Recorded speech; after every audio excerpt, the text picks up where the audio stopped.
the Buddha suffered. We picture him under the tree, calm, somewhere beyond all of it. But he hurt. He had a body that grew tired and sick, and a heart that lost people he loved. He was not a god.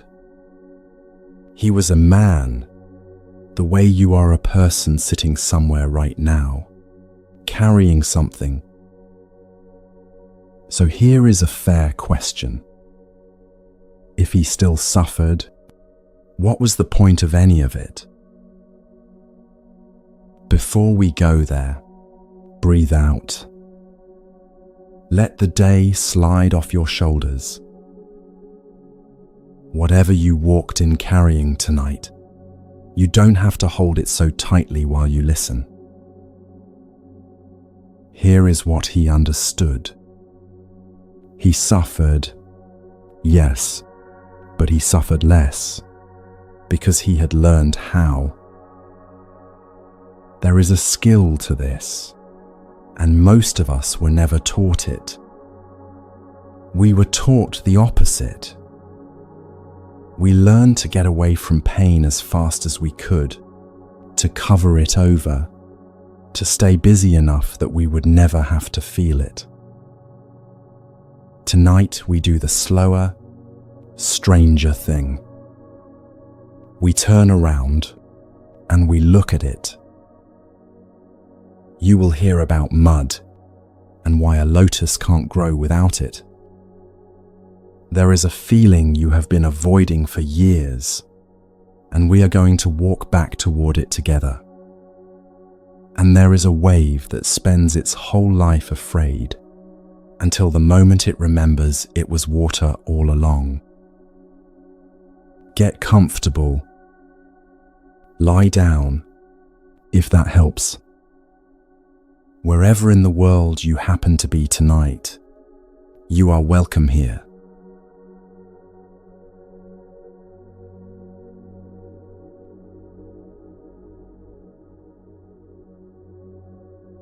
In our world, we have learned to do the opposite of what would heal us. We spend our lives running from suffering. There is suffering in us, and we do not want to feel it. It is not pleasant, so we pretend it is not there. And most of us spend a great part of our lives like this, looking for some way to cover it over. Perhaps you know this already. Perhaps tonight you are carrying a grief. Perhaps a loneliness, or a worry about someone you love, or a fear you have never said out loud to anyone. Whatever it is in there. Maybe it is something that happened long ago and never quite closed. Maybe it is simply a tiredness with everything, the kind you could never explain to anyone. And, like all of us, you have probably spent a long time learning how not to feel it. And the suffering in you is not only yours. Some of it belonged first to your mother and your father. They carried it before you, and they never learned how to put it down, and so it came to you. Some of it belongs to the people around you, and to the time and place you were born into. It moves through us. But wherever it came from, we treat it the same way. We turn away from it. When the Buddha spoke of suffering, he was not being gloomy. He was being exact. He saw that it moves through our lives in 3 clear layers. There is the plain suffering of pain, the body that hurts, the loss that aches. Then there is a subtler one, hidden inside the very things we love, because even our happiest moments carry a small sorrow, knowing they will not stay. And underneath all of it, there is a quieter unease, a low sense that something is not quite right, one we can never seem to name. We spend a great deal of our energy running from all three. Watch how we do it. We turn on the television, not because the program is good. Often it is not, and we know it is not, but we cannot find the courage to turn it off. Because the moment it goes quiet, we would have to come back and be with ourselves, and that is the one thing we do not want to do. We pick up the phone, not really to learn anything. We watch the news 3 times a day, though it only leaves us more tired. We go to the kitchen and look for something to eat. We are not hungry. We do not need it. But for many of us, eating is a way to forget, for a few minutes, the loneliness inside. And there is a whole world built to help us, 1,000 things to buy and watch and scroll through, and underneath every one of them is the same quiet offer. Here is one more way to run from yourself. We have run for so long that many of us no longer know how to stop. Ask someone who has been running all their life to simply sit with nothing to reach for, and a kind of panic comes up. Even rest can feel unsafe, because rest is still, and stillness asks us to feel.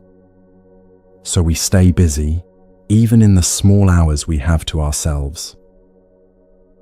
We have worn ourselves out in order to feel safe. If you see yourself in any of this, you are in good company. It is not a modern weakness, and it is not yours alone. It is simply what human beings do with a pain they were never showed how to hold. Every person you have ever looked up to has done some version of it. And there is no shame in this. No one ever taught us another way. We learned it from people who were running too. We were even told, in 100 small ways, that to feel deeply is a kind of weakness, and that the strong simply carry on. So we swallowed it and carried on and called the swallowing strength. Underneath all the running is something very simple. We are afraid. We are afraid that if we let the suffering in, it will be too much, that it will swallow us, that it will never end. No one ever showed us that a feeling can be held. So we keep the door shut and we lean against it with all our strength. The Buddha did not say any of this to scold us. He understood exactly why we run, because he had run himself. He named it the way a good doctor names an illness, gently, and only because there is a cure. He had no interest in making anyone feel guilty for hurting. He only wanted us to see clearly what we are doing, because the seeing is where everything begins to turn. He knew the running from the inside. He was raised in a palace where his father kept every painful thing away from him so that he would never see old age or sickness or death. That was one way to run. And when he saw through it and left, he ran the other way instead, punishing his body, starving it, trying to rise above all feeling. Neither one worked. And so one day he sat down and he stopped running and he simply looked. What he understood, he gave to us as 2 arrows. When something painful happens, he said, it is like being struck by an arrow. The arrow goes in, and it hurts. That is the first arrow, and no one escapes it. Not you, not me, not even him. Loss comes. Sickness comes. The people we love grow old and go away. That pain is simply the price of having a heart. But then, he said, most of us reach for a second arrow and we strike ourselves in the very same place. The second arrow is everything we do about the pain. It is the fear of it. It is the struggle against it. It is the long night of turning it over, asking why, wishing it had gone some other way. And it is the running. Think of a hard word someone once said to you. It stung when it landed. That was the first arrow, and it was over in a moment. But you carried it home. You said it to yourself again that night, and the next day, and the next, long after the other person had forgotten ever saying it. The first arrow came from them. Everyone after that, you fired into yourself, and you were the one holding the bow. So we suffer twice. Once from the pain itself, and once from everything we do to keep from feeling it. And the second suffering is very often the heavier one. The strange thing is that the first arrow on its own can be borne. Pure pain, felt all the way through, has an end to it. It hurts, and then it moves. It is the second arrow, the resisting and the running, that never seems to end, because we keep firing it into ourselves. Underneath that second arrow is a single wish. We want the pain not to be ours. In our hearts, we argue with something that has already happened. We want the loss undone, the word unspoken, the test results changed. And arguing with what is already real is its own deep suffering, one we pour onto ourselves day after day, on top of the thing that actually happened. The Buddha saw why the second arrow is so hard to set down. Every moment of life carries a feeling, he taught, and it comes in one of three kinds: pleasant, painful, or neutral. Without ever choosing to, we chase the pleasant ones, push away the painful ones, and miss the neutral ones completely. And most of our life is neutral. The quiet hours, the ordinary days. Forever reaching for the next good thing and bracing against the next hard one, we sleep straight through the wide, ordinary middle where most of our living actually happens. And even the pleasant cannot give us what we ask of it. When we do get the good feeling, we cannot quite rest in it, because somewhere we already know it will not stay. So we hold it too tightly, and the holding carries its own small fear. Even our happiness comes shadowed by the worry of losing it. And the running never does what we hope.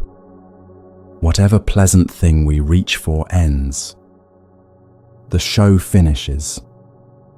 The food is gone. And the suffering we would not look at is still there, waiting, exactly where we left it. It does not disappear. It sinks down into the body. It becomes the tightness in the chest, the shoulders that will not come down, the breath that never quite reaches the bottom. We carry it as a knot we have long stopped noticing. And from there it leaks out. We grow sharp with the people we love. We carry a heaviness we cannot explain. Look at the people in your own life who seem hard, or cold, or quick to anger. Almost always, underneath, there is a suffering they were never able to face, handed to them by someone who could not face theirs. When we are full of pain we will not look at, we make the people around us suffer too, even when we never meant to. We are a long line of people who were never taught how to feel, all doing our best and quietly passing the ache along. And yet a line like that can end. Somewhere along it, one person finally turns and looks at what they were handed and stops passing it on. That is part of what we are doing here in these quiet hours.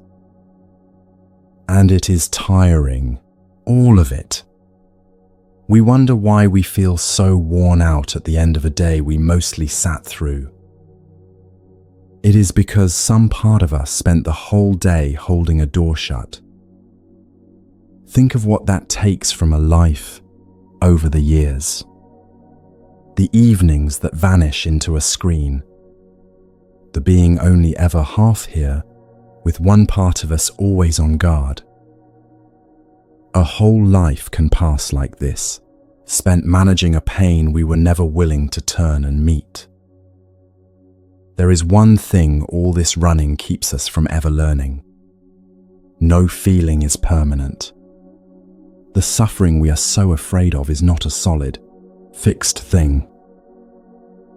It rises, it stays a while, and if we let it, it passes the way weather moves across the sky. You already know this, somewhere. Think back to a grief you were certain you would not survive, a fear that once filled the whole sky. It was enormous, and it was real, and it also moved. You are still here. Some part of you already knows how to outlast a feeling, even if no one ever told you so. Nothing you feel is final. None of this means the pain is not real. It is very real. The point is gentler than that. It is only that we have been carrying far more than we ever needed to, for far longer than we needed to, and no one ever told us we were allowed to set part of it down. Just to see this clearly is already something. To catch yourself, even once, reaching for the screen to get away from a feeling, and to pause, and to know what you are doing.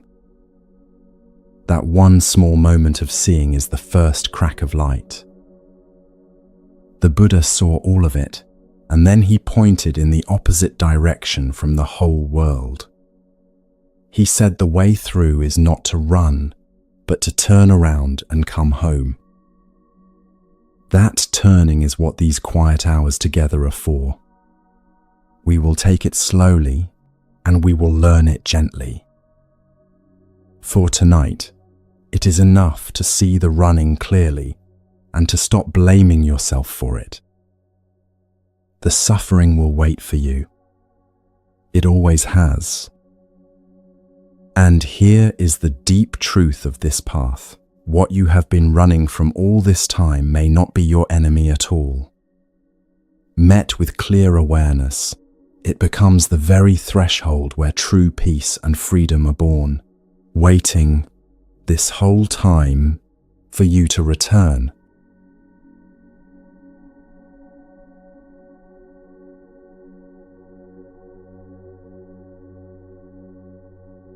Picture a lotus pond at first light.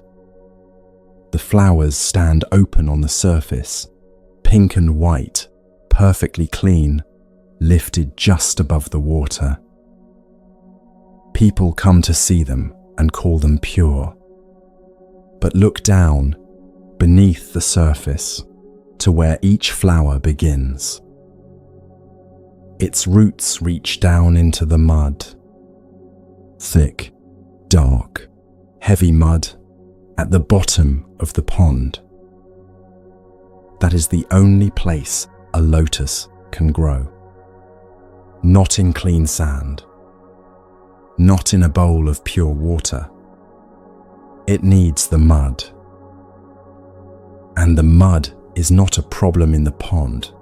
Some ugly accident the flower has to rise above and overcome. The mud is its food. The flower is made out of it. This is the ancient wisdom of the earth, captured in 4 plain words. No mud, no lotus. Without the dark, heavy, unpleasant mud, there is no flower at all. The Buddha once used this same image for himself. Not long after his awakening, a man met him on the road and saw such peace in his face that he asked, "Are you a god?" The Buddha said no. "Are you a spirit?" the man asked. "No." "Then what are you?" "I am awake," he said. And he described his nature like that of a lotus. Born in the water, grown in the water, and yet rising above it, standing clean, completely unstained by the world it came up through. And remember what woke him. He was a prince, kept safe behind palace walls. What changed him was the day he finally saw suffering, an old man, a sick man, a dead man being carried by. That was his mud. Without ever meeting suffering, he would have stayed asleep in his comfort, and there would have been no awakening, no teaching, no path winding all the way down the centuries to reach you tonight. The whole thing grew up out of one man turning to look at pain. And the first thing he taught, once he understood, was not only that there is suffering, it was that suffering can end. That single promise changes everything about the mud.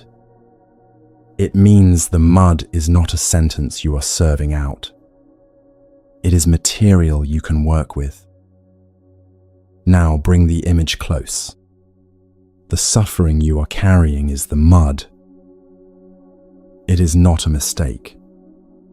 It is not proof that your life went wrong somewhere or that you were handed more than your share. It is the ground that something in you is growing from. Let us be careful here, because this is easy to mishear. The point is not to enjoy suffering, but to stop throwing it away as if it were worthless. No one is asking you to be glad you were hurt. No one is asking you to thank the people who wounded you or to call something cruel a blessing. The pain is real, and it is heavy, and it is allowed to be exactly as hard as it is. We are only saying one thing. It is not garbage. And see what happens when we believe that it is. When we are sure our suffering is only waste, we suffer twice. Once from the pain, and once from the thought that it was all for nothing. That second thought is its own heavy stone, and most of us have been carrying it for years. Setting it down is part of what tonight is for. Because the pain is not garbage. It is compost. A wise gardener does not curse the rotting scraps and the fallen leaves. She gathers them and turns them back into the earth and waits. And in time, that dark, broken down matter becomes the richest soil in the garden. The flowers come straight up out of it. Suffering and happiness are like the garbage and the flowers. One can always be turned into the other. We almost never put those two words together, suffering and useful. They sound wrong side by side. Sit with that for a moment, with why it sounds wrong and whether it is really as wrong as it sounds. because look where your kindness actually comes from. The real kind, the kind that knows what it is doing. Think of a time you sat with someone in pain and truly helped just by being there. You knew what to do or what not to say because you had been there yourself. Your compassion did not fall out of the sky. It grew in your own hard nights. The person who has lost someone can sit beside the dying in a way no one else can. The one who has known despair can reach a person in despair and be believed because they are not pretending. The gentleness you feel towards someone lonely, you grew on your own lonely evenings. The patience you have with people who are falling apart, you learned by falling apart yourself. None of it could have come from a life kept clean of pain. Think of the people who walk towards suffering instead of away from it. The ones who sit with the dying, who answer the phone in the middle of the night for a stranger who has lost all hope. Ask them how they came to it. Almost always, somewhere behind them, there is a wound of their own. They are not helping in spite of what they went through. They are helping because of it.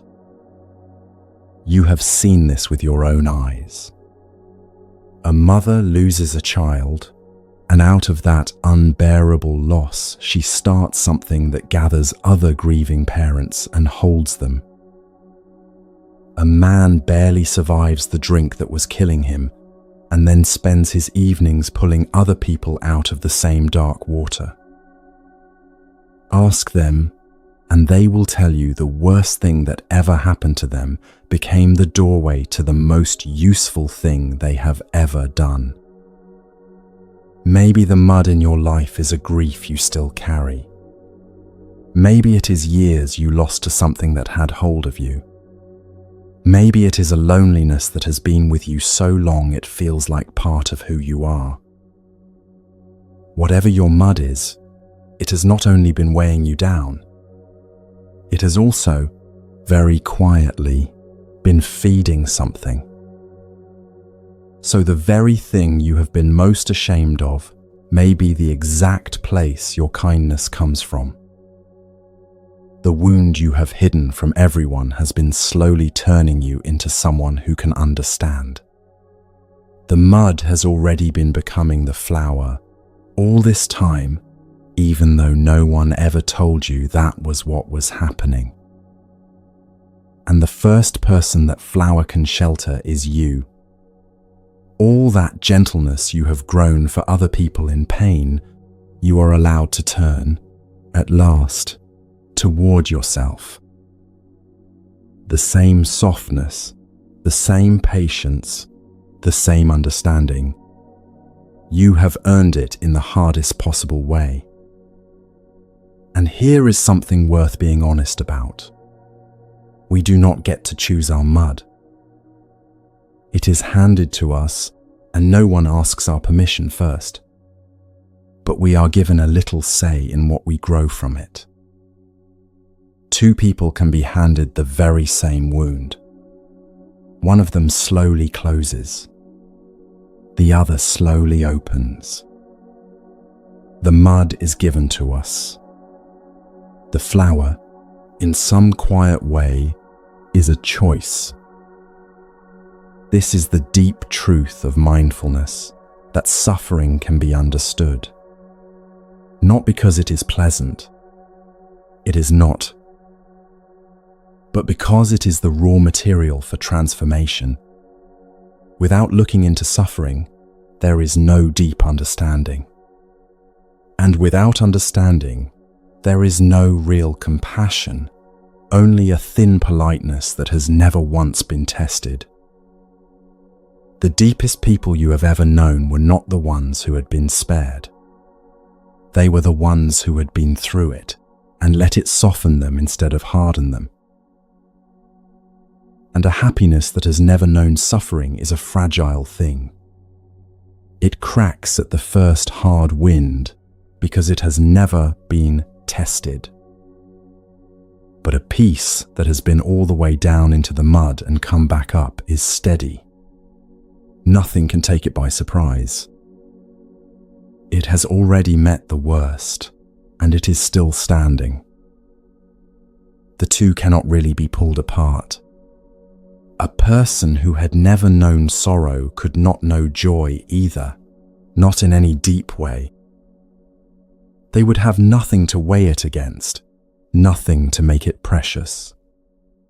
It is the dark that lets us see the light. The mud and the flower are not two enemies. They are one thing in the middle of becoming. Look closely into a lotus and you can still find the mud in it. It did not throw the mud away to become beautiful. It took the mud up through its roots and turned it, cell by cell, into petal and light. Nothing was lost. Everything was transformed. It is the same with a life. We like to split our years into the good parts we want to keep and the bad parts we wish had never happened. But a life is one whole. The hard chapters made you who you are just as surely as the bright ones did. The you that is sitting here tonight, the one who can understand, the one another suffering person could lean on, was shaped in the dark just as much as in the light. And this is not only true of you. Nearly every piece of wisdom that has ever helped a human being came out of someone's suffering. The kindest words ever spoken were grown in pain. When comfort reaches you from an old teaching, you are holding the fruit of 10,000 muddy ponds, the distilled gentleness of people who went through the dark and left a little light behind. And once you see it this way, look around you differently. The woman at the till, the tired man on the train, the neighbor you find difficult, each one is a pond with its own dark mud and its own quiet flowering. No one is only their suffering. Everyone you pass is growing something in the dark. And still, the mud is mud. Let us not turn this into something pretty and false. The lotus does not grow by pretending the mud is not there, or by lifting itself up and leaving the mud behind in disgust. It grows by sending its roots down into it, fully taking it in. You do not heal by floating above your pain.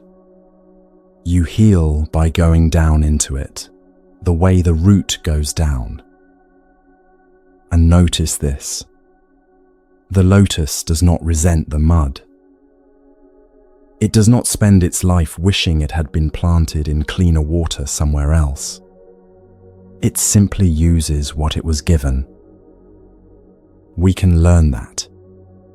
We can stop wishing we had been handed an easier life and begin, instead, to work with the one we actually have. And here is a mercy in the way the lotus grows. The flower opens up above the water while its roots are still down in the dark. You do not have to be finished with your suffering before something good can begin. You can be standing in the light and still have roots in the mud, both at once. The flowering starts long before the mud is gone. And notice one last thing about the flower. The lotus closes again at night and sinks back toward the water and opens once more at dawn. The opening is not a single event you reach and then keep forever. It is a rhythm. You will open and close many times. Sinking back into the dark is not a failure. It is part of how a lotus lives. And a lotus seed can lie in the mud a very long time before it ever sprouts. Sometimes years. If you feel stuck right now, down in the dark, with nothing growing that you can see, it does not mean nothing is happening. The seed under the ground looks exactly like doing nothing, right up until the morning it breaks the surface. The waiting in the dark is part of the growing too. And none of it happens quickly. A lotus is not yanked up out of the mud in a single afternoon. It takes its time. So does this. You do not have to force anything tonight. You only have to stop throwing the mud away. So perhaps, even now, you are in the mud, and the growing is already happening in the dark, where you cannot see it. You do not have to wait until you are better for any of this to count. It is counting right now. There is a deep relief hidden in all of this, if you let it reach you. It means that nothing you have lived through has been for nothing. The years that felt wasted were not wasted. The nights you thought you were only surviving, only getting through somehow, were quietly growing something in you. Your pain has not been pointless. It has been making soil. But here is the honest part, and we will not pretend otherwise. Knowing all of this does not, by itself, grow the flower. You cannot think your way to a lotus. The mud does not turn into a blossom because someone stood at the edge of the pond and explained that it could.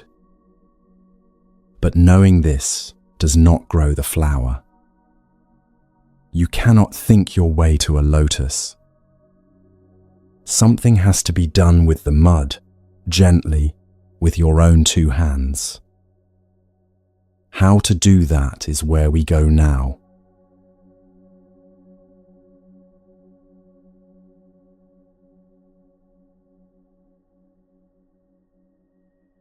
So let us do it now, together, you and I, right where you are.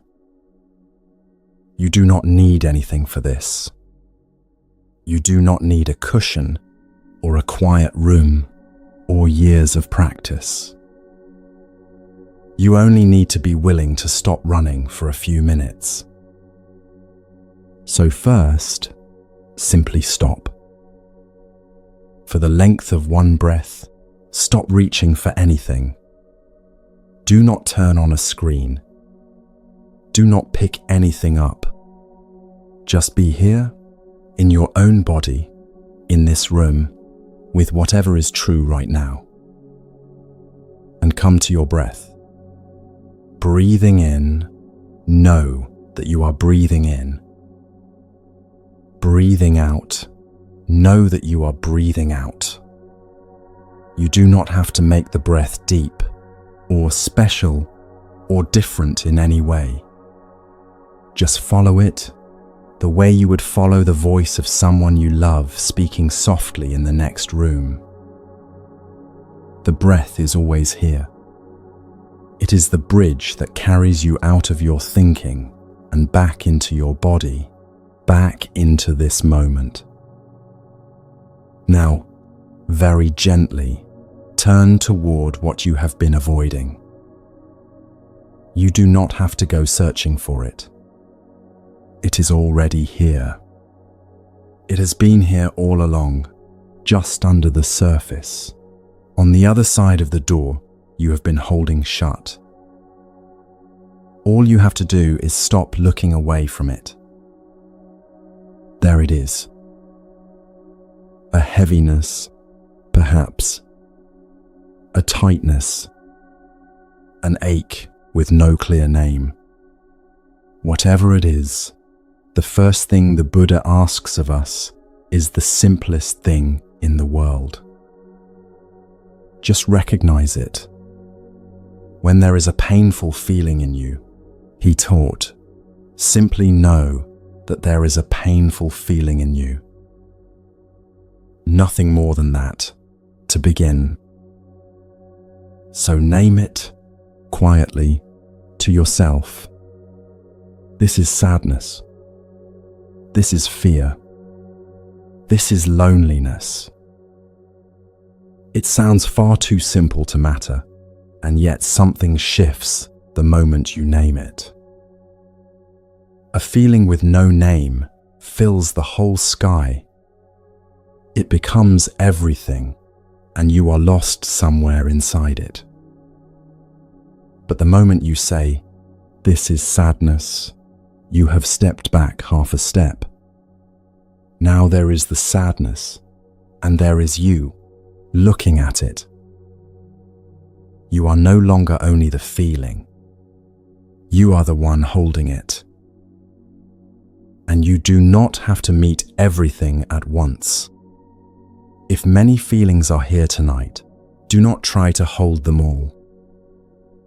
Choose the one that is loudest, the one most present right now.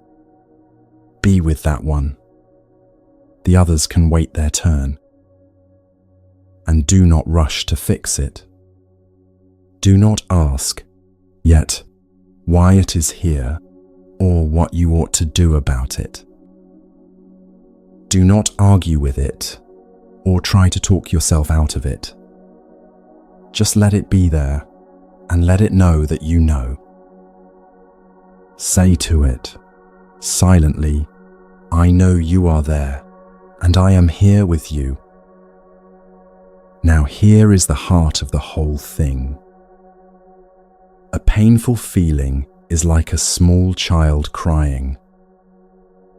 Think of how a mother answers a crying child. She does not shout at it to be quiet. She does not walk out of the room and leave it alone. She does not stand over it demanding to know exactly why it is crying before she will go near. She simply picks it up and holds it. The holding comes first. The understanding comes later. So hold your feeling the way that mother holds her child. Not to make it stop, not to get rid of it, only so that it is no longer alone.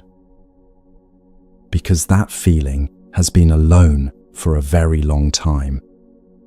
You have ignored it and pushed it down and drowned it out for years. And now, perhaps for the first time, you are turning to it and staying. And try, if you can, to drop the idea that this feeling is your enemy. It is not an intruder that broke into your house. It is a part of you, a young and wounded part, that has waited a long time for you to come back for it. You are not going into battle.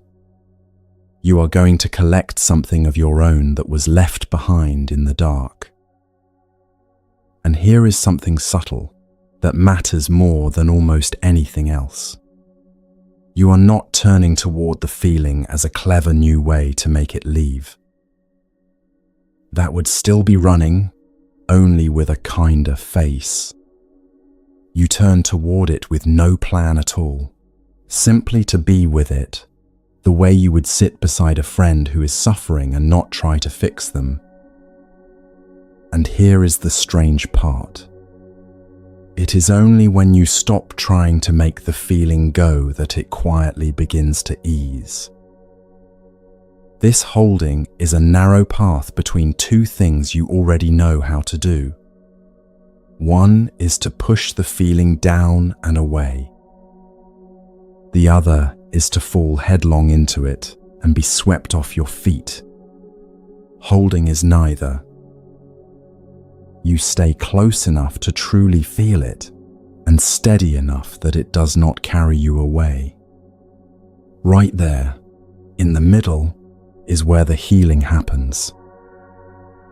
And you do not need to be calm or wise or good at this to hold it. The mother does not have to be an expert. She only has to be willing to stay in the room. That is all that is asked of you too. not to do it well, only to stay. And you do not hold it with force. You are not gripping it or wrestling it to the ground. You hold it with a gentle attention, the simple warmth of being present with it. This is what the Buddha meant by mindfulness. It is not a hard, clenched concentration. It is more like sunlight resting on a flower. You do not pry the flower open with your fingers. The warmth does that, slowly, on its own. Your gentle attention is the warmth. The feeling is the flower. And there is a way to do this with the breath very simply. Breathing in, you can say to yourself, I know there is pain in me. Breathing out, I am holding my pain tenderly.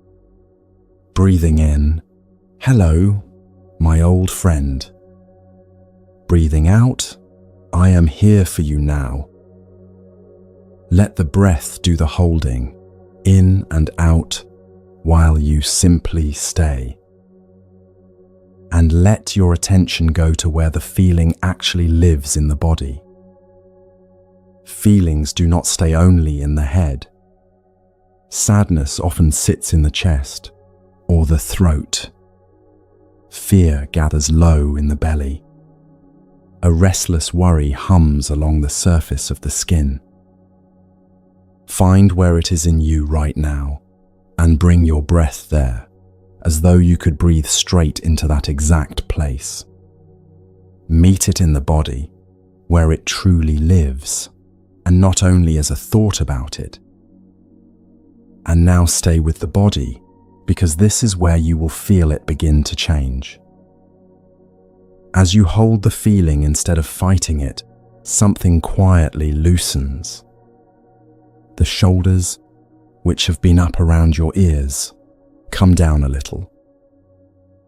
The chest, which was braced hard against the feeling, lets go just a fraction.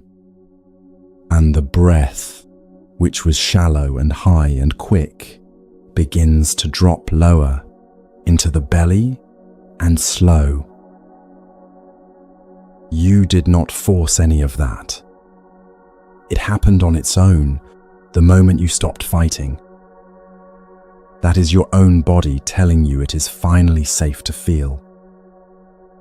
Do not be surprised if the feeling rises up bigger at first. When you finally turn toward it, it may swell or sharpen or bring sudden tears.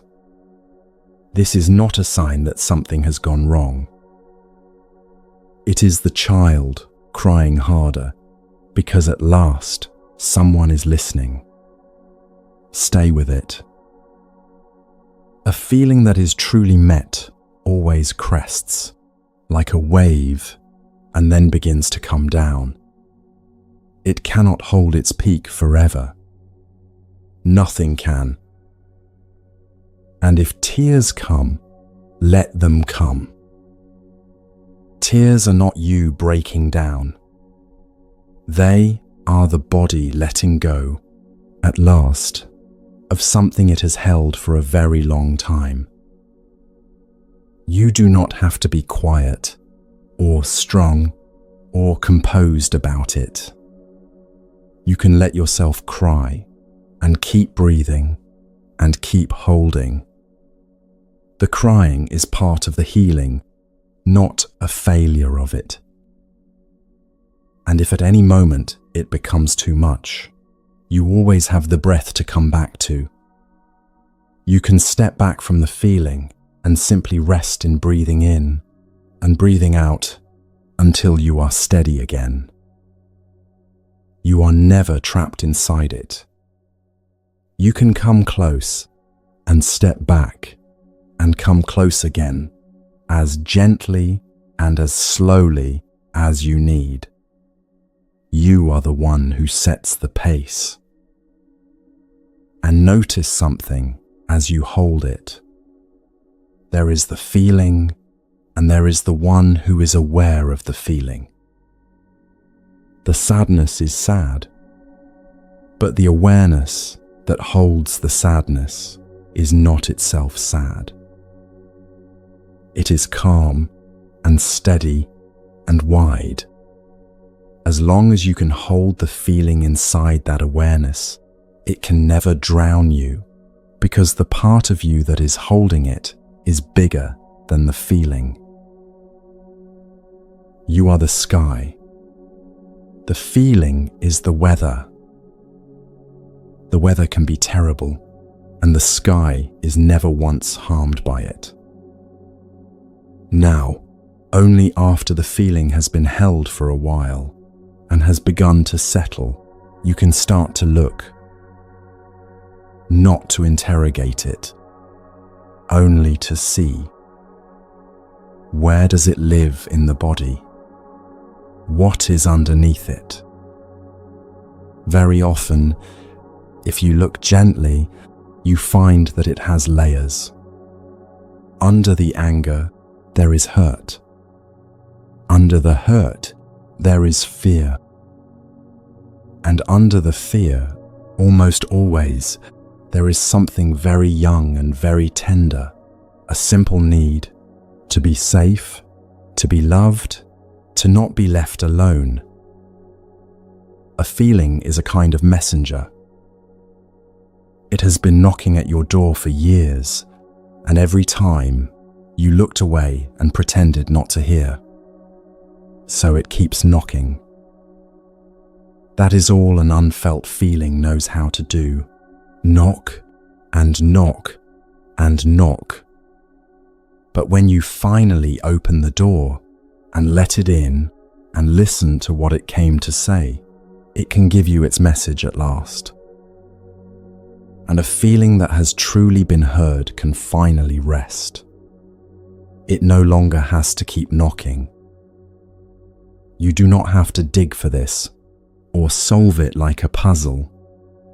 When a feeling is held long enough and looked at gently enough, it begins to show you its own roots. The understanding arises on its own. You begin to see how this suffering was made, what it grew out of, what it has been asking for all along. And in seeing how it was made, you begin, quietly, to see the way through it. The looking itself is the path. This is the third way the Buddha found. It was not the palace, the running into comfort. It was not the punished body, the running into pain. It was this: to stop and stay and be fully present with what is, holding it with understanding until it begins to soften. This is what the Buddha himself did under the tree on the night he woke up. The old stories say that everything in him rose up against him that night. Every fear, every craving, every old grief, every doubt. He did not fight any of it. He sat still and met each thing as it came with unmoving awareness, observing and understanding it. And once a thing was truly understood, it lost all its power to move him. In your own small way, on your own ordinary night, you are doing the very same thing he did. And as the understanding comes, watch what is born alongside it. The moment you truly understand a suffering, even your own, something in you grows soft toward it. And that softening is compassion. It is the first warm thing the feeling has felt in a very long time. You become gentle with yourself, perhaps for the first time in years. And that gentleness is the very thing that heals. Not the fixing, not the figuring out, the being held with love. And you are never doing this only for yourself. When you hold your own suffering with tenderness, you are also holding the suffering of your mother and your father, who passed it down to you because no one ever held it for them. You are healing backward along a long line of people who never got the chance. And others have sat exactly where you are sitting, holding exactly this kind of pain. You are not the first, and you are not alone in it. And the more you learn to do this for your own pain, the more you become able to do it for the people around you. The same arms that learn to hold your own fear can begin to hold someone else's. This is how a person slowly becomes a refuge for others, by first becoming one for themselves. Now hear this clearly, because it matters. You do not need an hour for this, or a temple, or a teacher at your side. You can do it in 3 breaths, standing at the counter while the kettle heats. You can do it lying in your bed in the dark. The whole practice is small enough to carry anywhere. Stop. Breathe. Recognize. Hold. Look. That is the whole of it.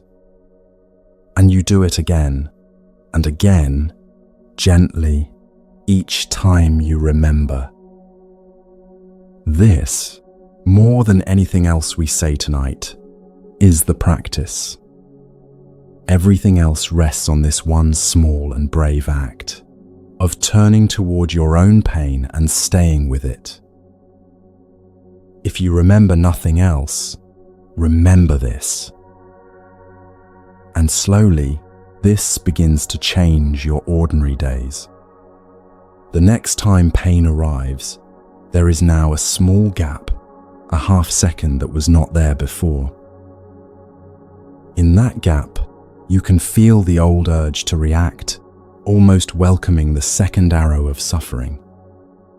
And just sometimes, at first, you will be able to pause there instead and hold what is here. You choose not to strike yourself again.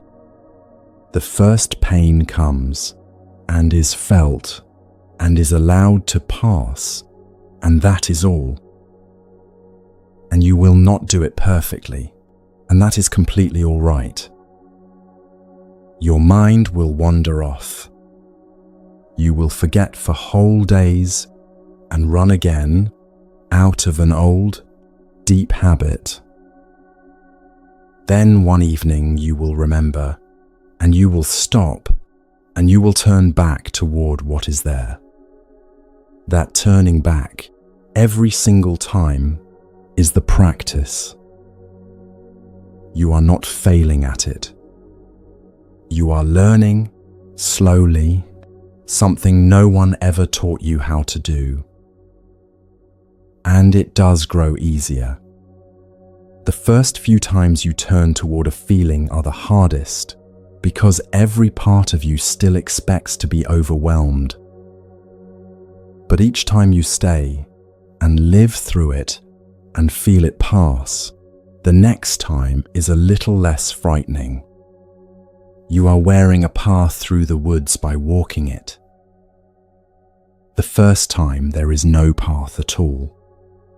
After a while, the way home lies clear under your feet. Do this for long enough, and something you would not have believed begins to happen. The feeling that once ran your whole life grows quieter. It grows quieter not from being defeated. It grows quieter because you finally gave it the one thing it always needed, which was to be felt. The grief softens into a tenderness. The fear becomes a kind of carefulness. The anger becomes a clear knowing of what matters to you. The mud, slowly, is becoming the flower. And somewhere in all of this, you may feel a rest you have not known in a very long time. It is not the numb quiet of a screen. It is the real rest of a person who has finally stopped running from themselves. For this one moment, there is nothing to flee. You are here. The feeling is here. And it turns out you can bear it after all. That is what peace actually is. Not the absence of the feeling, but the quiet end of the long war against it. And notice, if you can, that you have already begun. Right now, listening to this, some part of you has already turned a little toward what you usually avoid. That is not nothing. That is the whole practice, already alive in you, in its very first and smallest form. And there is a quiet dignity in this, though no one will ever see it. To sit alone in the dark and finally turn toward your own pain with no one watching and no reward in it, simply because the pain is yours and it deserves at last to be met. That is one of the bravest things a person can do, and almost no one will ever know you did it. So stay a moment longer, just breathing, just holding whatever is here. And as you do, something quiet begins to happen at the very edges of all this understanding.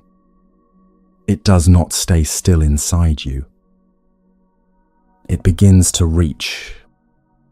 It starts very slowly to soften even the hardest place you carry, the one you have kept locked away the longest. The face of the person who hurt you. And that is where we turn next.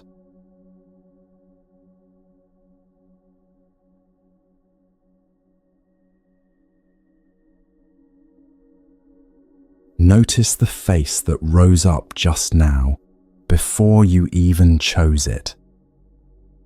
Let it be here for a moment, in the room with us, and notice what happens in your body. Something tightens. The chest, the jaw, the stomach. Even after all these years, the thought of this person still pulls a knot somewhere in you. And let us be clear at the very start. What they did may have been truly wrong. We are not here to pretend it was not. Some things done to us are real harm, and no soft words change that. So we will not begin by excusing anyone. We begin somewhere more honest than that. And go gently with yourself here. Do not leap straight to compassion in order to skip over your own anger. The anger is real, and it is yours, and it is also a feeling that needs to be held, not shamed. Sit with the anger first, the way you sat with the sadness.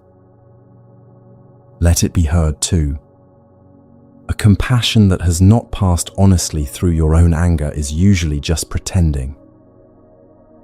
And seeing their pain does not cancel out your own. This matters, so hear it. Both sufferings are real at the same time. Yours was real. What happened to you mattered, and it still matters. Understanding them is not a way of saying you were wrong to be hurt. You were not. You are only choosing, now, to stop being hurt twice. But once the anger has been heard, look at what carrying it does to you. The anger you hold toward them does not reach them. Most nights they are asleep, untrolled, while you lie awake holding the grievance for both of you. You go over it, and your heart races, and your body floods with all the old heat, and they feel none of it.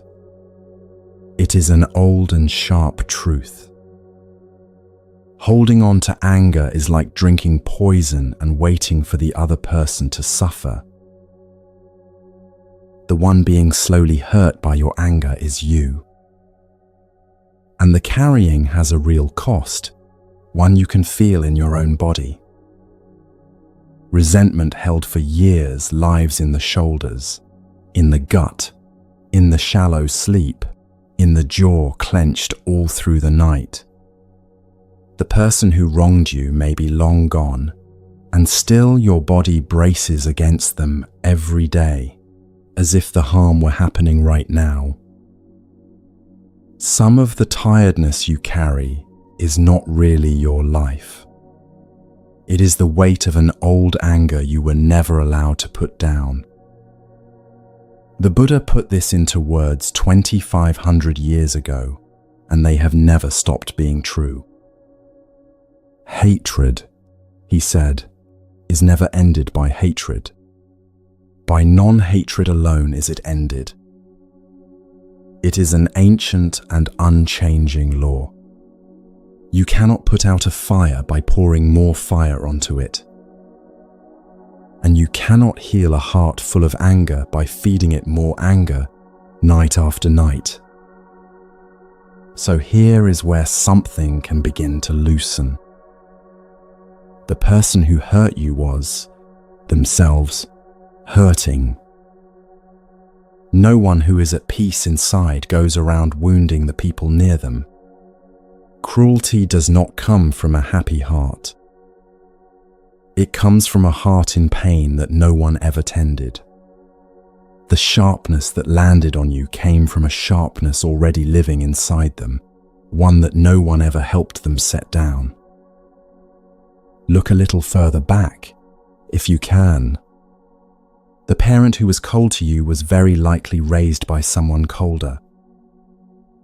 The one who could not love you well was, most often, never loved well themselves. They were handed a pain they did not know how to carry, and they did the only thing an untaught person does with pain. They passed it on, and you happened to be standing close. You were not chosen for it. You were simply near. Picture the one who hurt you as a small child before any of it happened. They were little once and afraid of the dark, and they wanted only to be held and kept safe, exactly as you did. Then something happened to that child, something no one ever helped them with. The grown person who wounded you is that same child, still crying somewhere inside, in a body that learned to wound instead of to weep. There is an old story the Buddha lived through himself. A man named Angulimala had been driven to become a killer, feared across the whole country. Everyone who saw him saw a monster. When the Buddha walked straight toward him, calm and unafraid, he saw something else. He saw a human being who had been blinded and twisted by ignorance, and who was, underneath all of it, still a person who could be reached. He did not excuse what the man had done. Angulimala had to live with the weight of it for the rest of his life. But the Buddha saw the human being under the monster. And because he could see it, he could reach him where fear and hatred never could have. Even the Buddha had someone who tried to destroy him. His own cousin, a man named Devadatta, grew bitterly jealous of him and plotted against his life more than once. Anyone would have hated him. But the Buddha held no hatred, even for him. He saw a man being eaten alive by his own envy, suffering terribly inside his own schemes. The Buddha did not pretend the harm was not harm.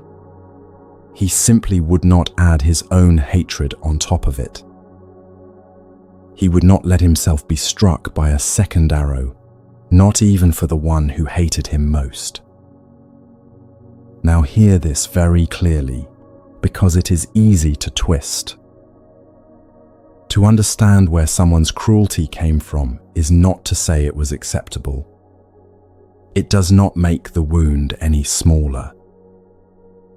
It does not let them off the hook for what they chose to do.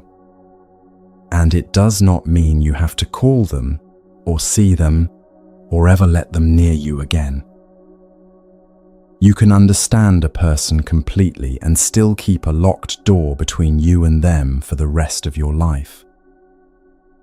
Understanding is not the same as forgiving, and forgiving is not the same as opening the door. It helps to understand what forgiveness really is. It is not saying that what happened was fine. It is not shaking hands and pretending nothing broke. Forgiveness, in the end, is something much quieter than that. It is giving up all hope of a better past.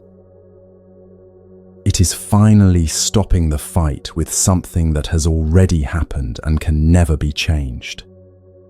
That fight was never winnable, and it has been costing you the present. And letting go does not mean forgetting. You do not have to erase the memory, or pretend it never happened, or decide that it did not matter. The memory can stay exactly where it is. What changes is only this. When it comes to mind, it no longer carries a live current that knocks you off your feet. It becomes something that happened instead of something that is still happening. You can hate what was done and still see the one who did it. The deed and the doer are not the same size. A single cruel act is a small, hard thing. The human being who did it is a whole life, most of which you never saw, almost all of it shaped by forces they never chose. So, what is understanding actually for, then? It is for you. It is the one thing that takes the hook out of your own flesh. As long as you can only see a monster, the monster lives inside your chest, taking up room every single day. You carry them with you everywhere, still hurting you, long after they themselves have gone. But the moment you can see a wounded human being instead, the grip begins to loosen. Not for their sake, for yours. This is what the Buddha meant about the two ways of seeing. When you look at someone through anger, you see an enemy, and the anger feeds on what it sees and grows. When you look at the same person through understanding, you see a fellow sufferer, and something in you quietly softens. Same person, same facts, different eyes. And the one who is healed first, the moment the eyes change, is always the one doing the looking. And there is a strange relief in finally setting it down. Not because they earned it, but because you are simply tired of bleeding from a wound you keep reopening yourself. You are allowed to stop. You are allowed to put the heavy thing down by the side of the road and walk on without it. It was never your task to carry their pain as your own punishment. And when even a little of this lands, you may feel something physical loosen, a breath you did not know you were holding finally going out. The grip in the chest eases. The story you have told 1,000 times grows quieter. You are not condoning anything. You are simply, at long last, setting down a weight that was only ever crushing you. Imagine, just for a moment, what it would be to set it down. To think of that person and feel nothing grab in your chest. Not love, not even forgiveness, just a quiet and level peace. To have your nights back. To stop handing them the last word in your own head every single evening. That freedom is real, and it is possible, and it does not require a single thing from them. Many of us are quietly waiting for an apology. We have decided, somewhere inside, that we will be at peace on the day they finally admit what they did and say they are sorry. And so we wait. Sometimes for years. Sometimes for an apology that, in honesty, is never going to come. But see what that means. It means you have handed the key to your own peace to the very person who hurt you, and you are standing there waiting for them to turn it. You do not have to wait for them. You are allowed to take the key back. And perhaps the person is already gone.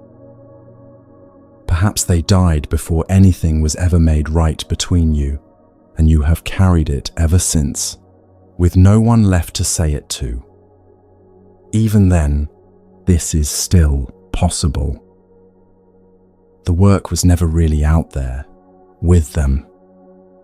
It was always here, inside you. Which means it is never too late, and you never needed them present to begin. They may have taken something from you that you can never get back.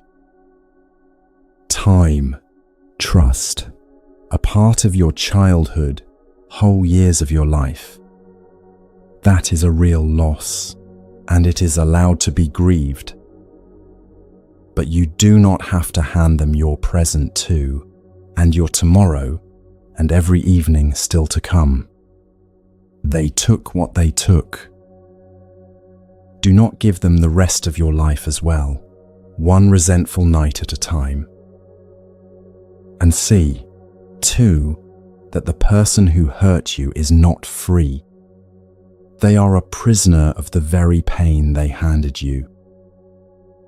They live inside that anger, or that coldness, all the time, far more than you ever did. It is the air they breathe. When you see that clearly, even a small and quiet pity can rise. And pity, strangely, is a door out. The moment you can feel even a little sorrow for them, you are no longer only their victim.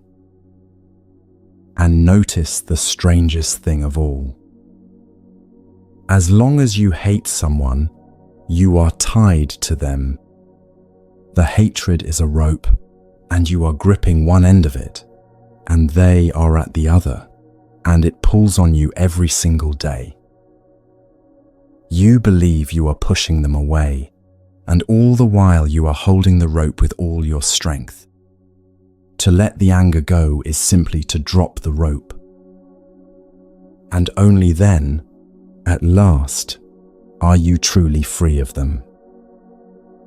And do not mistake any of this for weakness. This kind of seeing does not turn you into a doormat. It makes you free.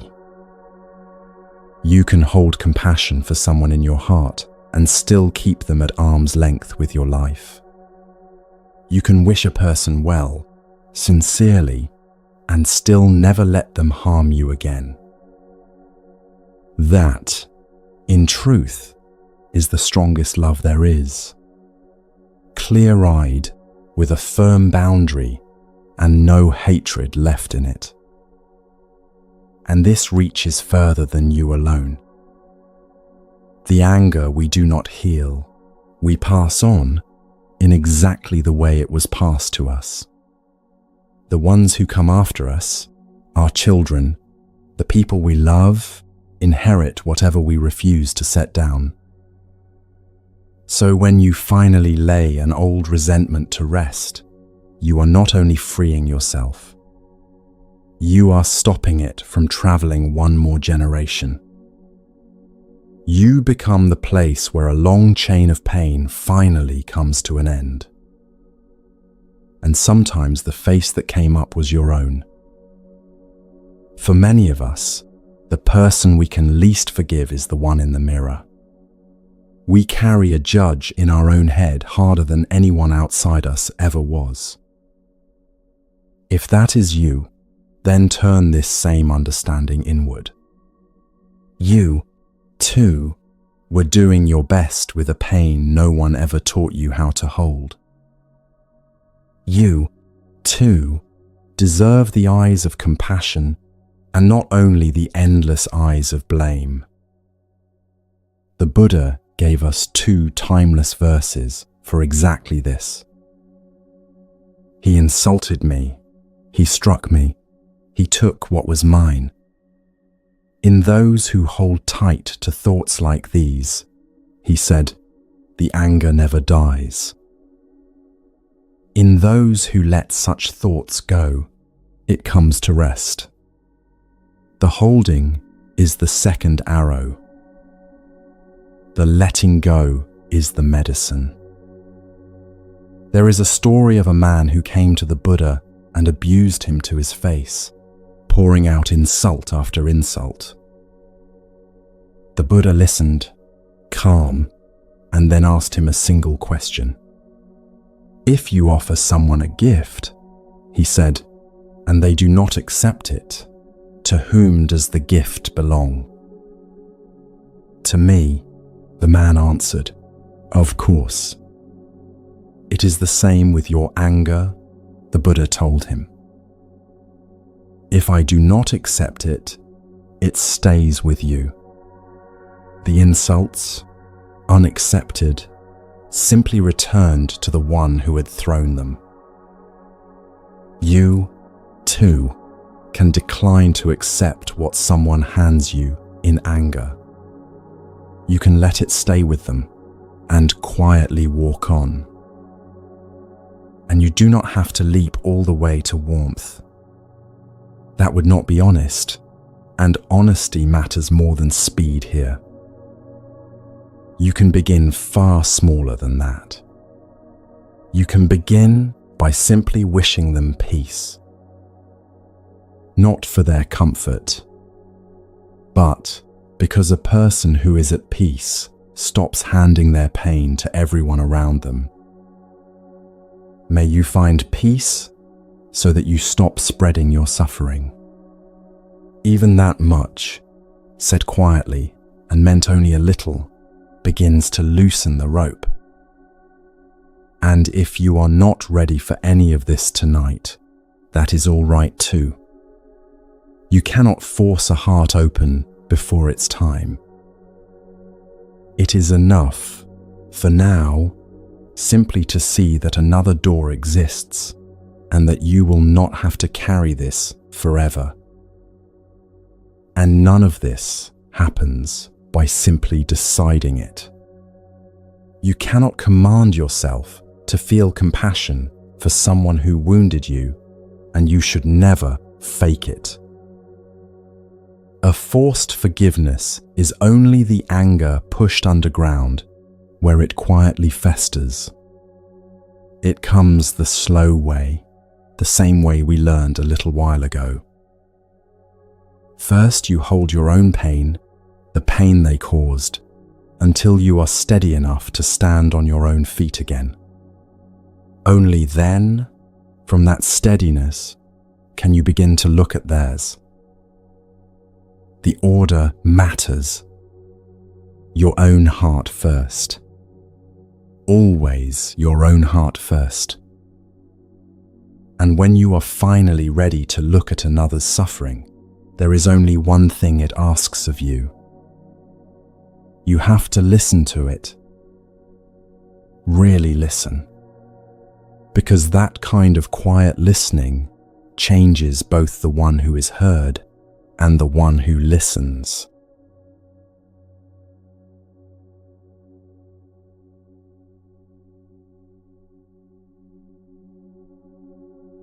So let us listen. Not to anything in particular. Just listen to the room, to your own breath, to the silence underneath it all. Most of us have not truly listened in a very long time, because there is a listening far deeper than simply hearing. You can hear someone talk all day and never once listen to them. To listen is to give your whole presence to what is there, with nothing to say back, nothing to fix, nothing waiting to be added. The Mahayana tradition gave this kind of listening a face and a name. Quan, the one who listens to the cries of the world. The name itself means the one who hears the suffering of all beings and turns toward it.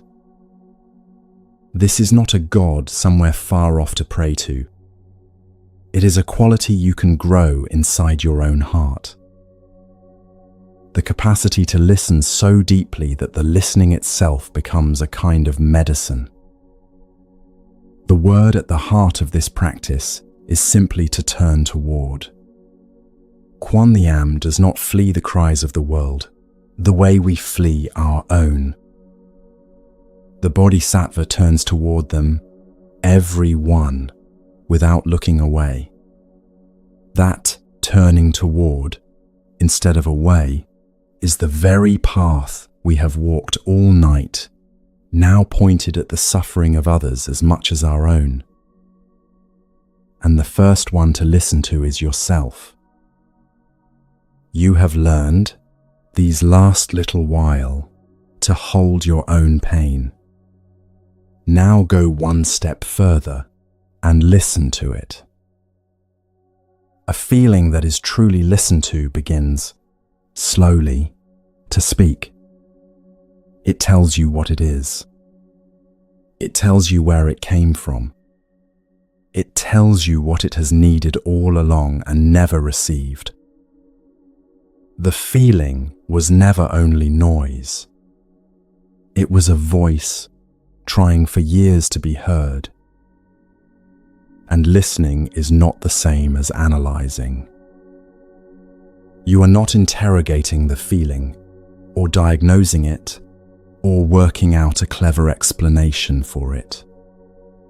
That is the thinking mind, still trying to manage the pain from a safe distance.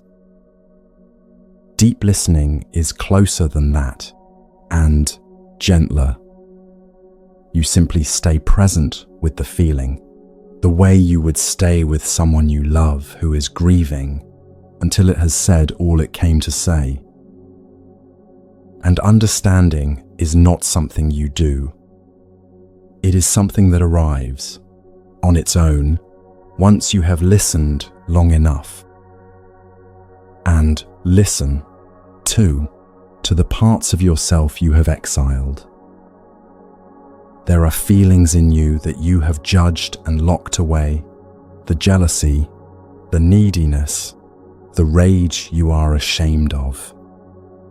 Deep listening means letting even those speak without condemning them. They are messengers as well, and often the most desperate ones, because they are the parts that have been silenced the longest. Nothing in you is unwelcome at this fire. Now listen very closely to the suffering in you and notice something. It is not only yours. Folded inside your own sadness is your mother's sadness. Inside your fear is your father's fear, and his father's before him. The sound of your own pain carries within it the pain of people who lived and hurt long before you were born. When you listen to your own suffering deeply enough, you are also listening to theirs. And theirs was a suffering that, very often, no one ever listened to at all. They carried it in silence, because that was what their time and their world asked of them. So when you finally sit and listen to the pain that came down to you, something quiet and remarkable happens. you are hearing, at last, what no one ever heard in them. And, in some way we do not fully understand, that listening reaches backward and soothes them too. Perhaps there was a grandmother who never once spoke of what she lived through. A war, a hunger, a loss she swallowed and carried in silence to the end of her days. That unspoken grief did not vanish when she died. Some of it came down to you, in your own body, in a heaviness you could never quite explain. When you listen to your own sorrow, you are listening to hers. At last, all these years later. Then the circle begins to widen. Once you can listen to your own pain, you become able to listen to the people right beside you. Really listen. Not waiting for the gap so you can speak. Not preparing your reply while they are still talking. Not rushing to fix them or reassure them or talk them out of what they feel. Just receiving them fully, the way Quan receives the world. And here is why the last practice had to come first. You can only listen to another's pain as steadily as you have learned to sit with your own. If their suffering frightens you, you will flinch and rush to fix it, only to make your own discomfort stop. But once you have held your own grief and survived it, another person's grief no longer frightens you. You can stay. And the staying is the whole of it. And do not imagine this is easy. Real listening is one of the hardest things a person can do. The moment someone begins to speak their pain, everything in us rises up to interrupt. We want to defend ourselves, or compare it to our own troubles, or hurry them along to the bright side. Deep listening is the quiet discipline of setting all of that down, again and again, and simply staying with what is being said.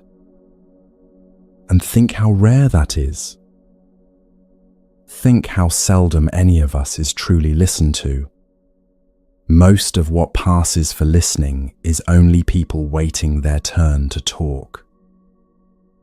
To be deeply heard, even once, by even one person, can heal something that no advice could ever reach. It tells you that you are not alone, and not too much, and not invisible. And the astonishing thing is that you can be that for someone tonight or tomorrow. You do not need wise words. You only need to listen as though their suffering mattered, because it does. Notice what we usually do instead when someone we love is in pain. We rush in to fix it, to give advice, to make it better. And often that rushing is not really for them. It is for us, because their pain makes us uncomfortable, and fixing it fast is how we escape our own discomfort. But they rarely need our solutions. They need to not be alone in it. Your steady presence says more than any clever advice ever could. You probably know this from the other side. Think of a time when someone truly listened to you. They did not judge, or interrupt, or try to fix you. They simply stayed and received what you said, and let you be exactly where you were. Remember how that felt, how something in you unclenched. That is a gift, and it costs nothing but your whole attention, and you can give it to almost anyone.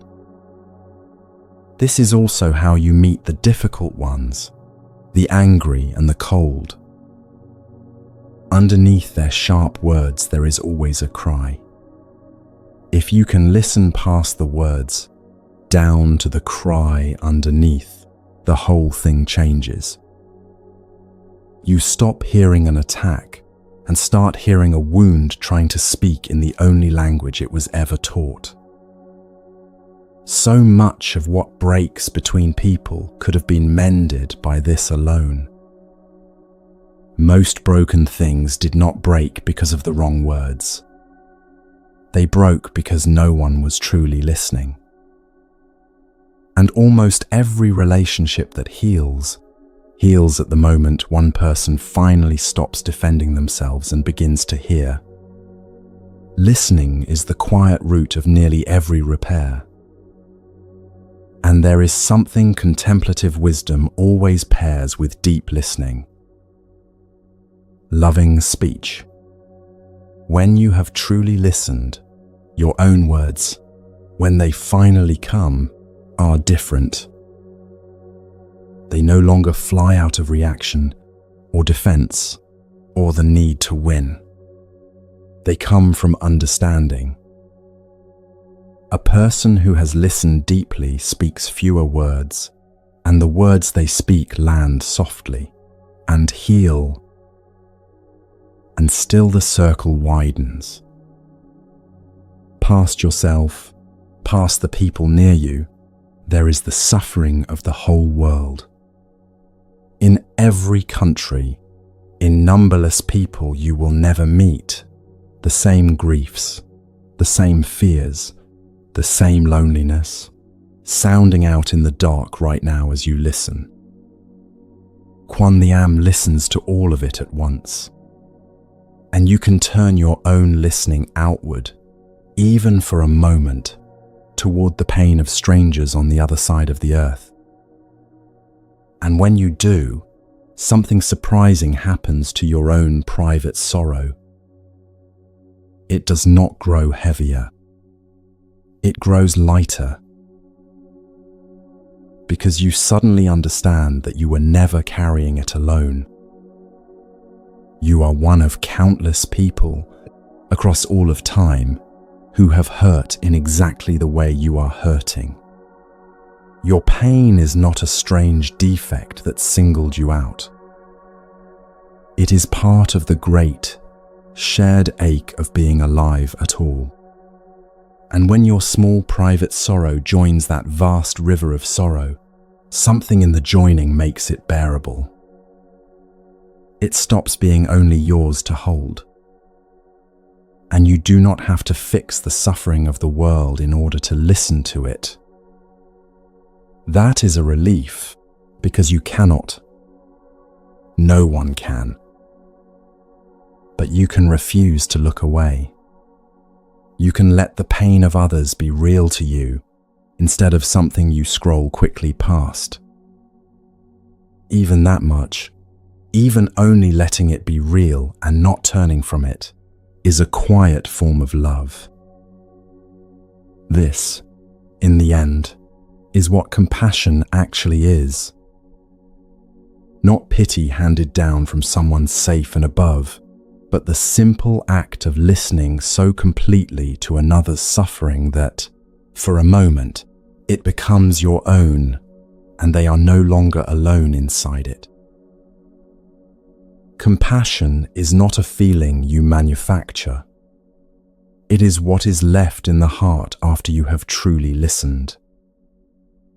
And notice what this kind of listening does to you as you do it. The mind, which is forever rushing ahead to speak, to judge, to fix, grows quiet. There is a great spaciousness in pure listening. A wideness, a stillness, like a calm lake at dusk with the whole sky resting on its surface. You stop being a small, defended self and become a space large enough to hold whatever you hear. And in that spaciousness, strangely, your own pain has more room to breathe. And the same open attention that can meet suffering can finally let the good in too. The listening heart does not only hear pain, it hears a bird outside the window, a child laughing in the next room, the small ordinary sweetness we usually rush straight past. When you learn to truly listen, the whole of life grows louder, the joy along with the sorrow. And if you reach the end of all this and realize that no one ever truly listened to you, that you have spent a whole life unheard, then let that be exactly where you begin. Become, for your own exiled pain, the listener you always needed and never had. Sit with yourself the way you wish someone had once sat with you. It is never too late to be heard, even if the one finally doing the listening is you. None of this asks you to become a saint. It asks only that you grow a little quieter inside and turn your attention, now and then, toward the pain you would usually avoid in yourself and in others. That is all listening really is. Attention turned with love toward what hurts. And listening changes the one who listens as much as the one who is heard. Each time you receive someone's pain without flinching, your own heart grows a little wider, a little more able to hold. The more you listen, the more you become able to listen. It is the one capacity that grows only by being used. This is the quiet greatness the mindfulness traditions pointed to, and it is far closer than you think. It is not somewhere off in the heavens, waiting to be prayed to. It is the simple willingness, available to you right now, to turn towards suffering and stay and listen. But one heart, listening alone in the dark, grows tired. There is only so much of the world's pain that two arms can ever hold. Which is why the old carvings give Quan 1,000 of them, and why no one was ever meant to listen alone.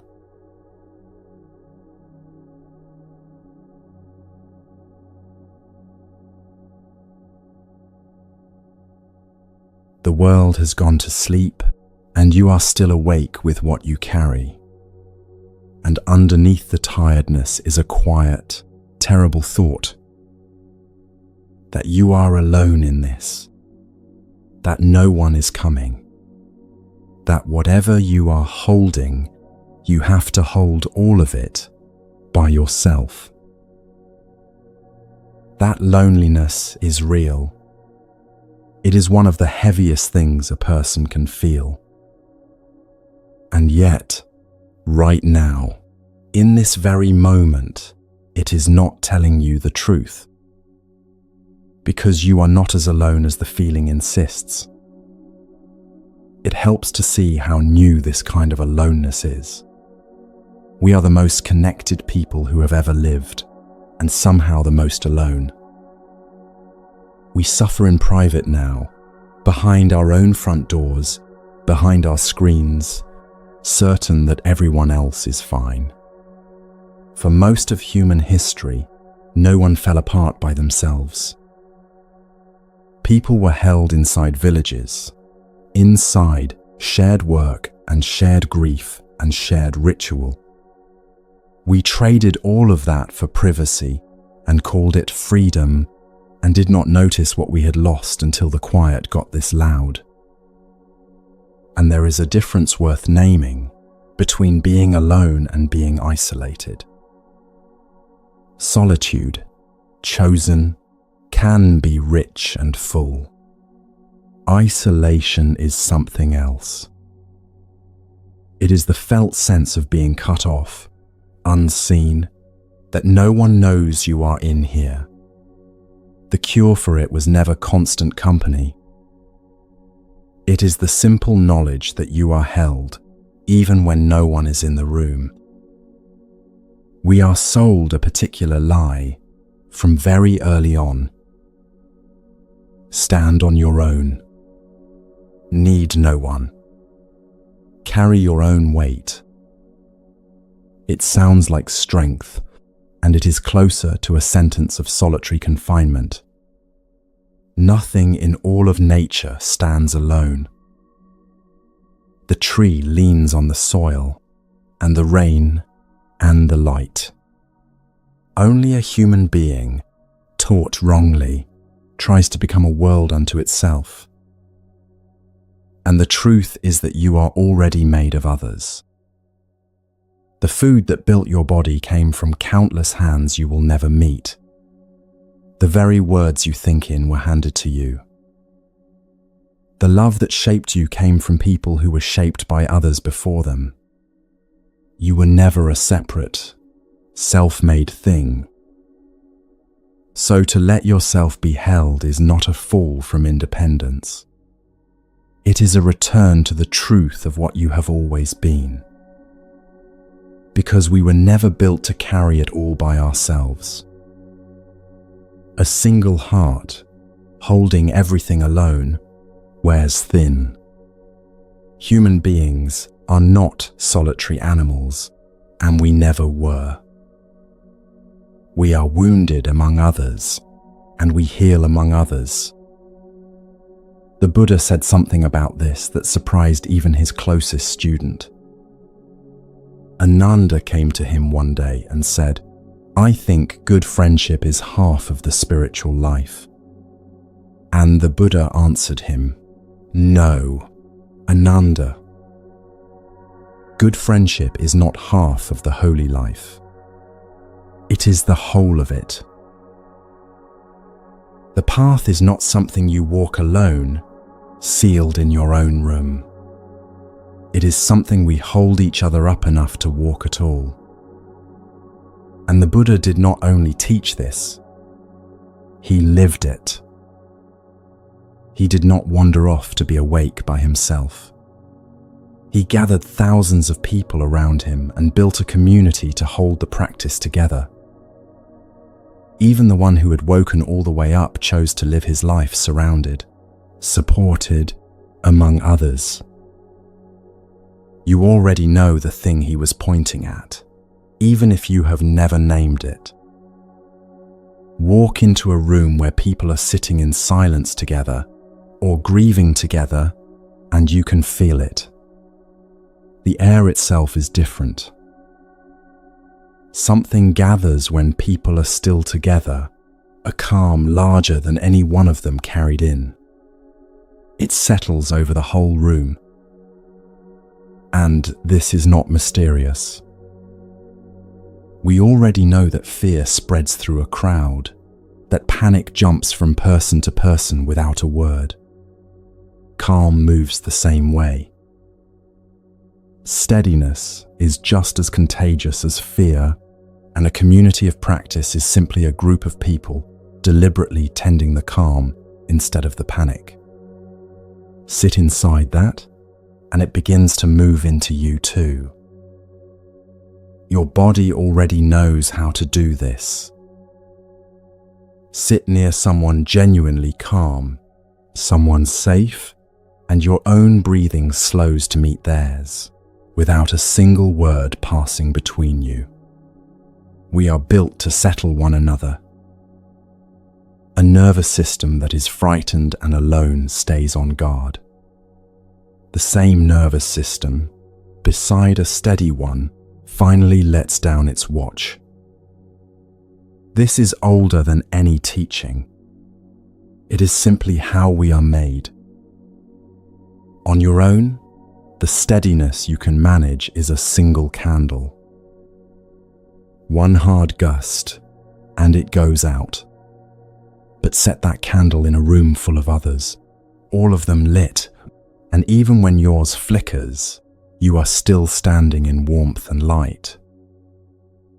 When your own strength runs low, you can borrow theirs. That is not failing.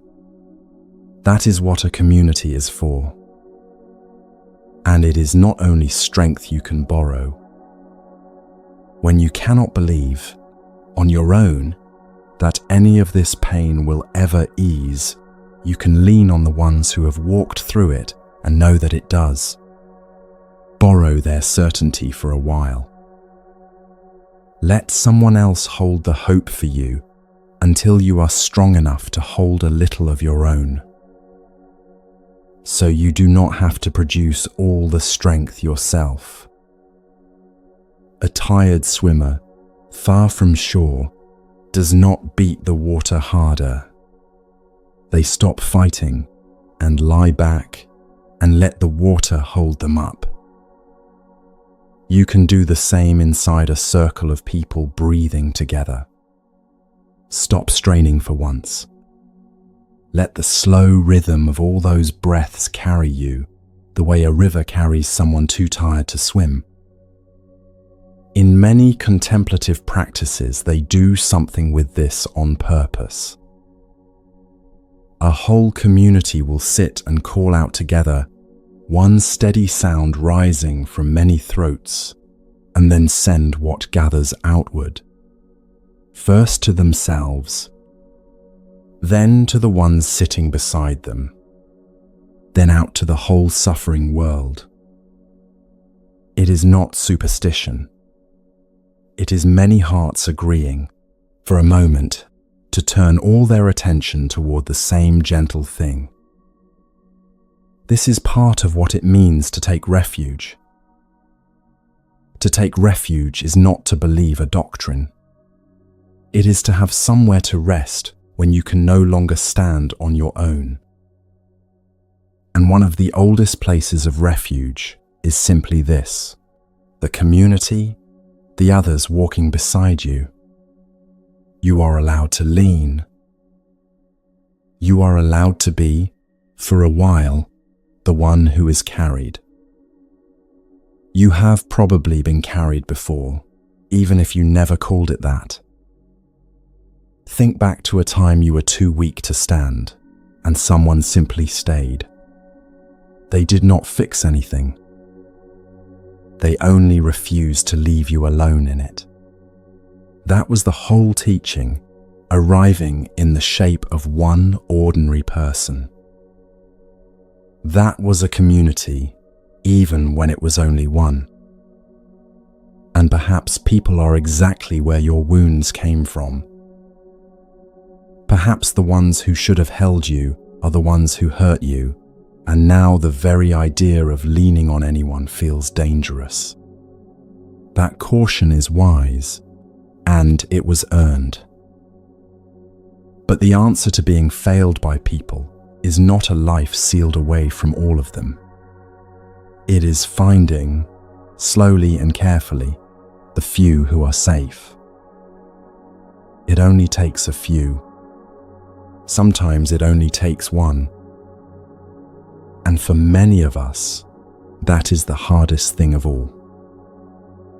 It is not the suffering itself.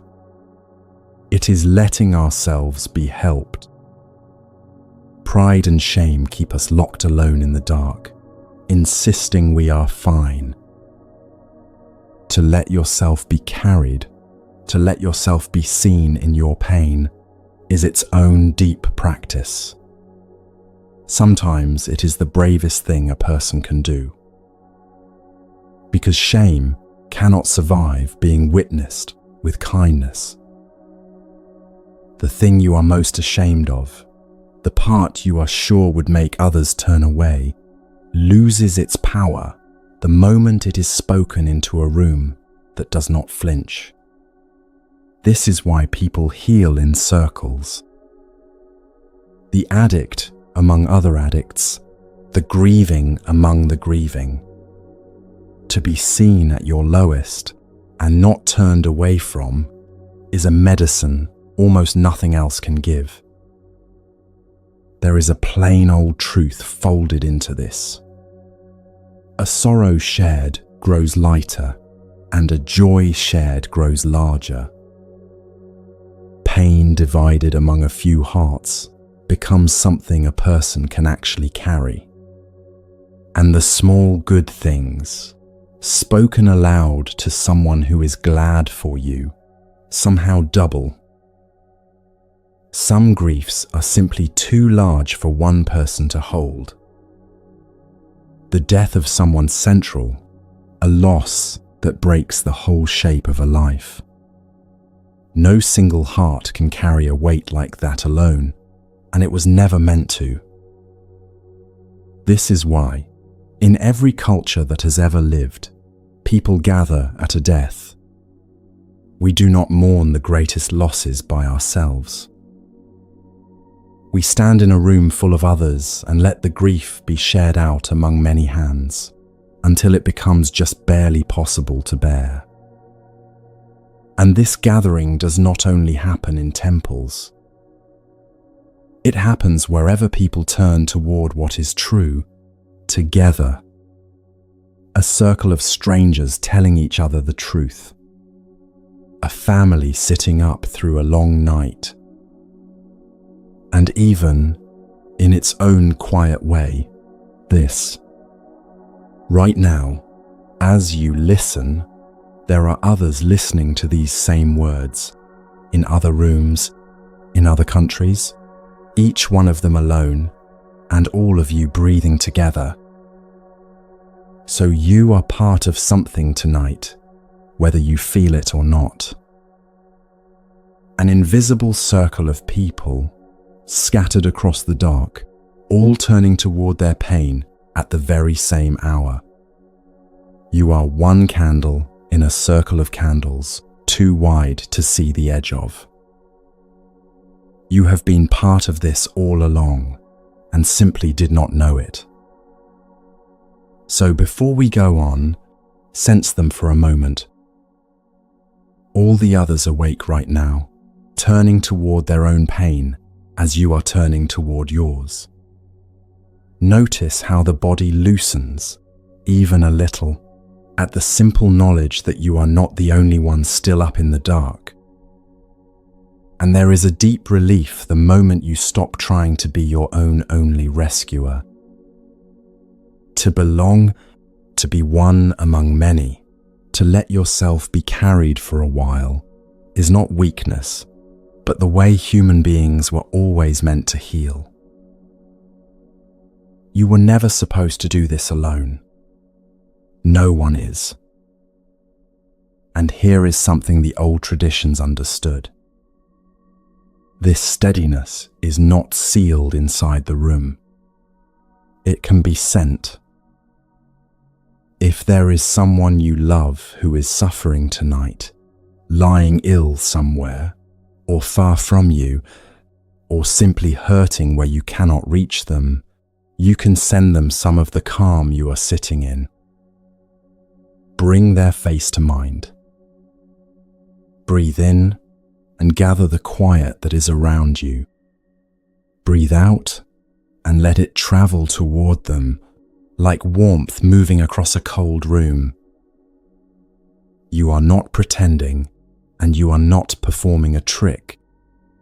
You are doing something quietly real, the way a steady presence can calm a frightened child from the other side of a room, without a single word. And as you send it, you will feel it fill you. You cannot pour out calm without becoming calmer yourself. The love you send toward another moves through your own heart on its way out, and warms it as it goes. You can even send it to the one who hurt you. Not because they have earned it, and not to excuse a single thing. Only because wishing them peace quietly loosens one more knot in your own chest. A person at peace stops handing their pain to others, and you are allowed to wish even that for them from a safe distance. None of this is magic, and it asks nothing of the sky. It is the plain, observable truth that one steady heart steadies the hearts around it. A frightened person grows quieter beside a calm one, and a circle of steady hearts can hold a single person who cannot yet hold themselves. This is how human beings have always carried one another through the unbearable. Think of someone at the very edge of life, in their last hours. There is a whole world of difference between dying alone in a white room and dying held in a circle of people who love them. The pain may be the same, but to be accompanied changes everything about how it is born. Presence does not remove the hard thing. It makes the hard thing survivable. And one day, when you are steadier, you become part of what carries others. The circle stays alive only because people pass on what once held them. Someone held you, or will, and in time you hold the next person, and that is the whole quiet machinery of how we get each other through. And if you are the one who always holds everyone else, hear this especially.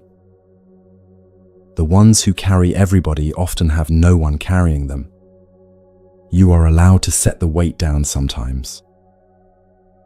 You are allowed to be held too. Even the strongest of us cannot pour forever from a cup that no one ever fills. And others can give you something you cannot give yourself. When you are certain you are worthless, you cannot argue your way out of it from the inside. But a circle of people who keep treating you as though you matter will, over time, wear that old lie down. We come to know our own worth through the way we are held. Sometimes another person can see a goodness in you that you have not yet been able to find on your own.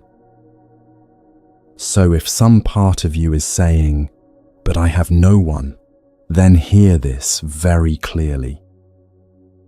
You are not outside the circle.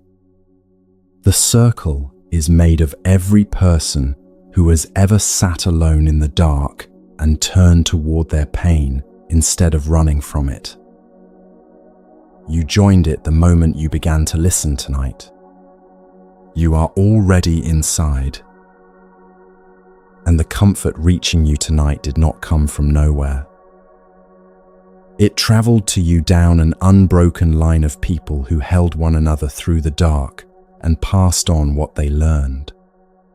You are the living end of a very long circle. The hands that once steadied them are, in their way, steadying you now. But a current this wide still has to enter you through one small place. You do not take in the whole of it at once. You step in where it is shallow and close. And the doorway into all of it is humbler than you would ever guess. It is as near as your next breath.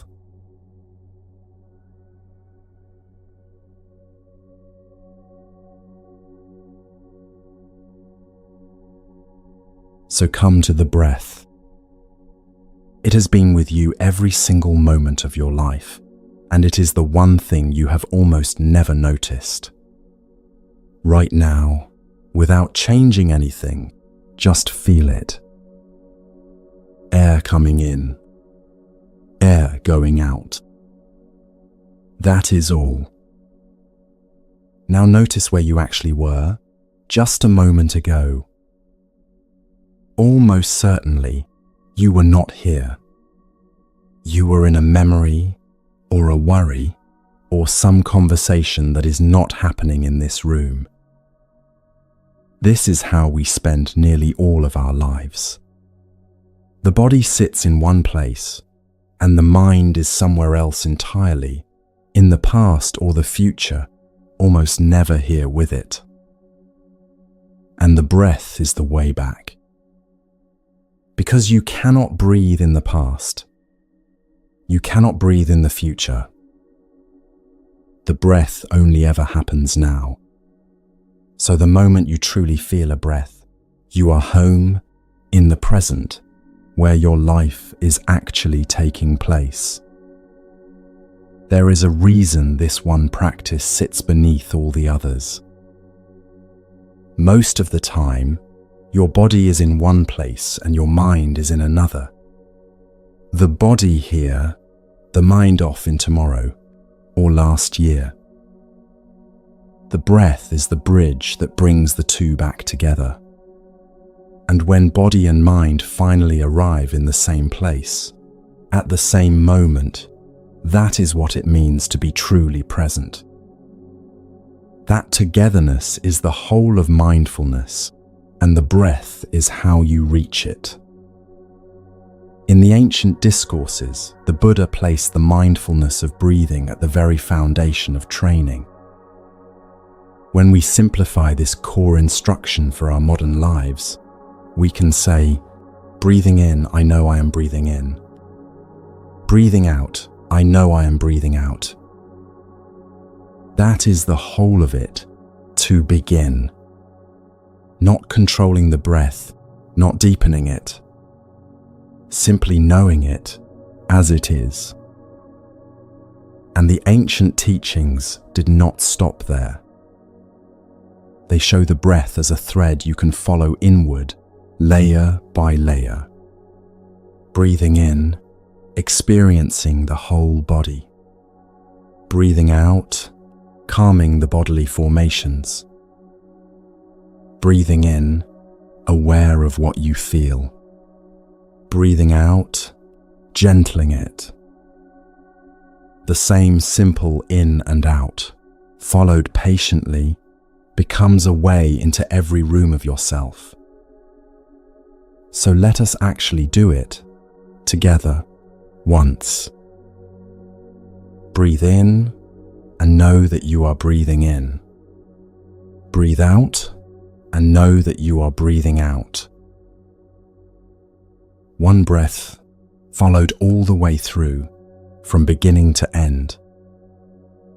Let us not rush past it. Take 3 more, slowly. The first breath, just arriving.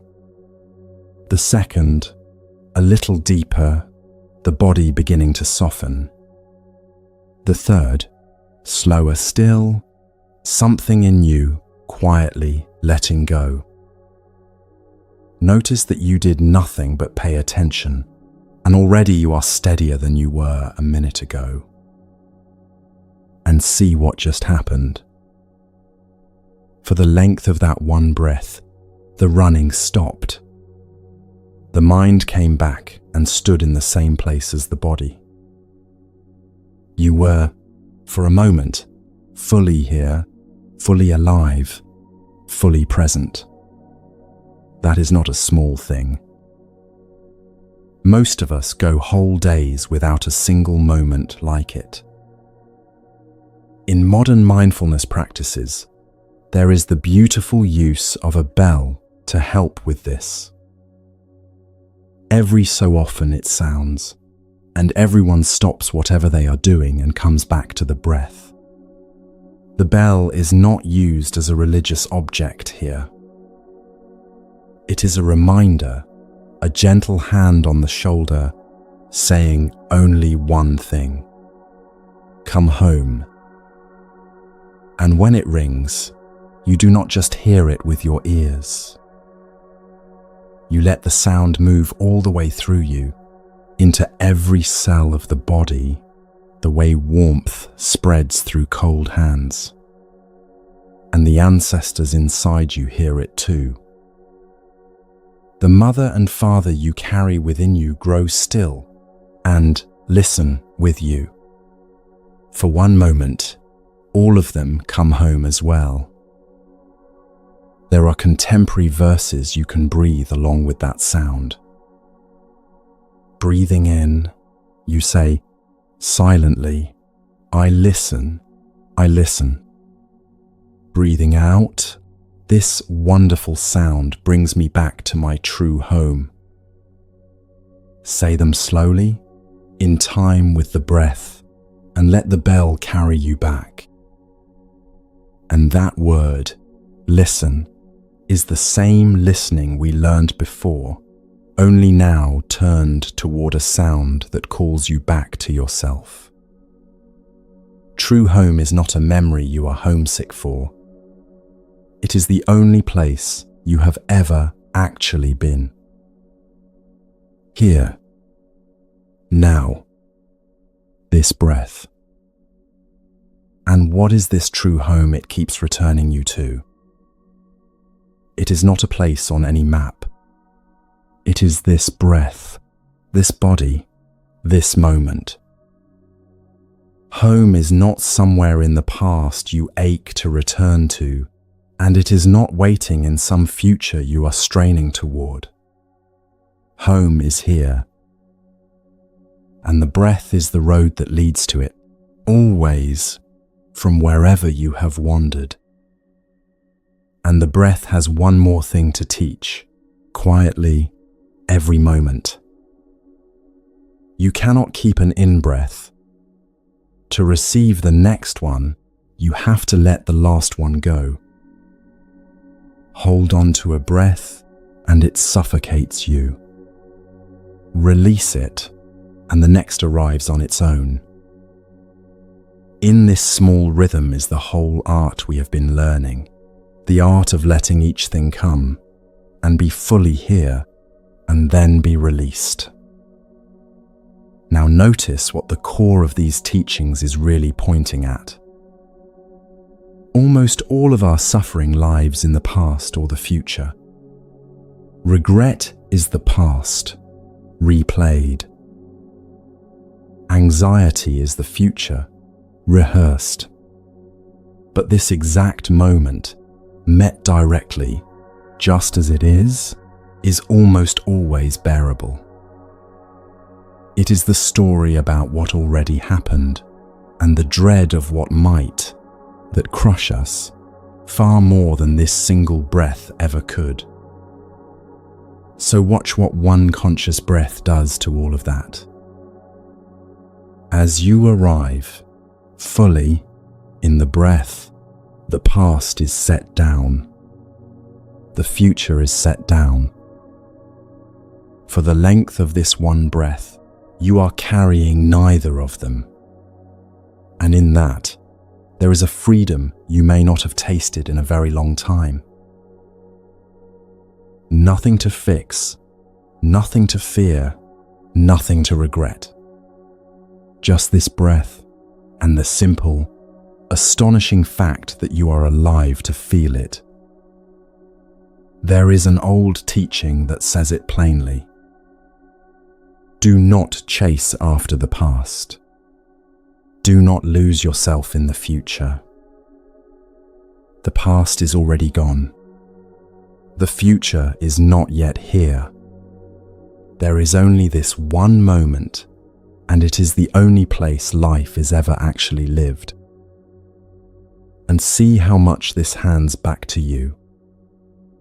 Peace, joy, the people you love, all of it is only ever available now. We keep postponing our lives to some better day that never quite arrives. We will rest when this is over, be happy once that is fixed, be present later. The breath ends the postponing. It hands you back the only piece of your life you ever truly hold, which is this one. Think of a parent sitting beside their child while their mind is away at work, turning over some problem. The child is right there, growing, in the only childhood they will ever have, and the parent is missing it. We do this not just to our children, we do it to the whole of our lives. The breath is simply how we come back and actually show up for the life that is happening while we are somewhere else. And here is the great mercy of the breath. You will never be without it. Whatever happens to you, wherever you find yourself, it is right there. In the hospital corridor, in the middle of the argument, in the sleepless hours before dawn. The breath is the one doorway home that no one can ever take from you. So when a great wave of feeling comes and the mind is swept off its feet, the breath is the anchor you drop. You cannot stop the storm by deciding to. What you can do is hold to one breath and then the next, and let the storm rage on without being carried off by it. The waves still come. You are simply no longer swept out to sea by them. You have something to hold. And the breath is the most faithful companion you will ever have. Almost everything else can be taken from you in time. The breath has been with you since your very first cry, and it will stay until your very last. To learn to lean on it is to learn that some quiet support is always within reach, no matter how alone you feel. And the breath is not even only yours. The air you draw in was breathed out by the trees, and what you breathe out feeds them in return. Every breath is shared with the whole of the living world. It is the place where you and everything else quietly meet, over and over, all day long, without your ever noticing. And as you breathe, slowly and consciously, the body itself answers. A long, unhurried out-breath tells the nervous system that the danger has passed, that it is safe to stand down. The heartbeat eases. The shoulders come down. You are not forcing yourself to be calm. You are simply giving the body the one signal it has been waiting all day to receive. Your breath also tells you, honestly, where your mind is. A frightened mind breathes short and high in the chest. An angry mind breathes sharp and hard. A settled mind breathes slow and low and easy. So the breath is a mirror you can read at any moment. And it is more than a mirror. Of everything the body does, the breath is the one thing that runs on its own and yet will also answer to you. Lengthen the out-breath on purpose, and the frightened mind begins, gently, to follow it down into calm. This is why nearly every contemplative tradition on earth, without ever meeting one another, arrived at the breath.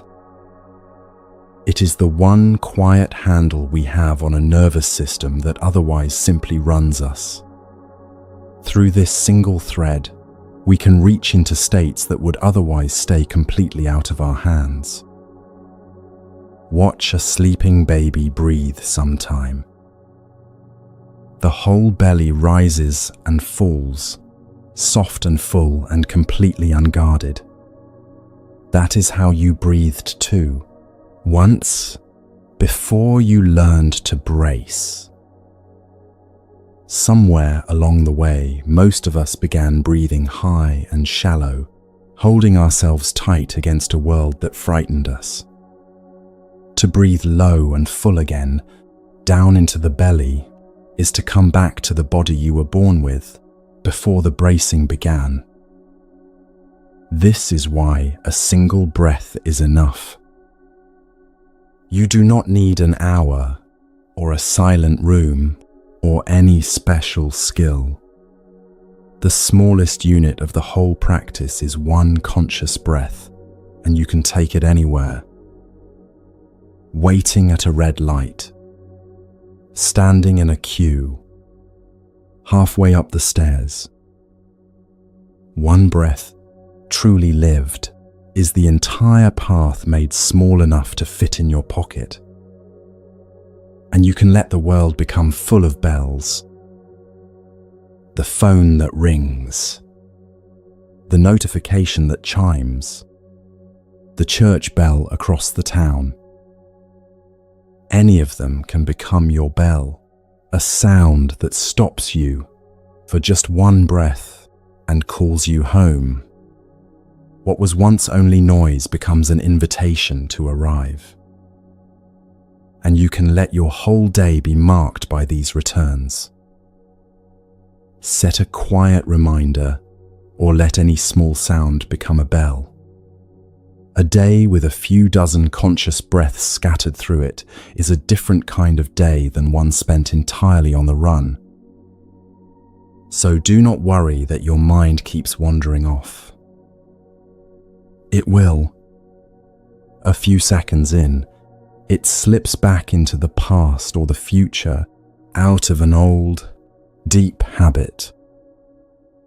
That is not failure. Each time you notice, you simply come back one more breath. The coming back, again and again, gently, is the whole of it. And do not be surprised if the breath, at first, feels dull or even uncomfortable. When you stop running, the things you were running from can rise up into the quiet. That is not a reason to stop. It is the practice working. Staying with the breath is also a way of staying with yourself, which is the very thing we have been learning to do all night. The aim was never to stay perfectly calm forever. The aim is only to remember to breathe more and more often, until coming home to this breath becomes the ground you keep returning to, all on its own.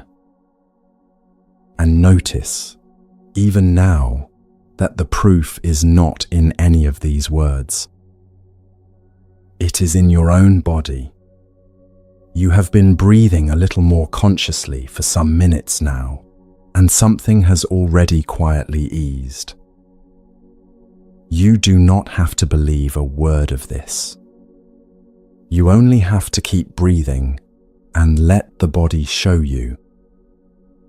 And if you forget everything else from tonight, you can keep this.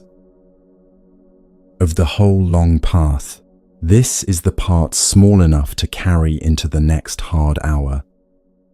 When the bad news comes, when the old fear rises, when you do not know what to do, you will still know how to do this. You can breathe in and know it. You can breathe out and come home. For now, just stay a little longer with the breath. Let it set you down softly here in this one moment that is finally completely yours. And once you are here, fully arrived, you find there is something you can do with this presence. You can rise and move and carry it with you. You can take a single step and be just as at home inside it as you are inside this breath.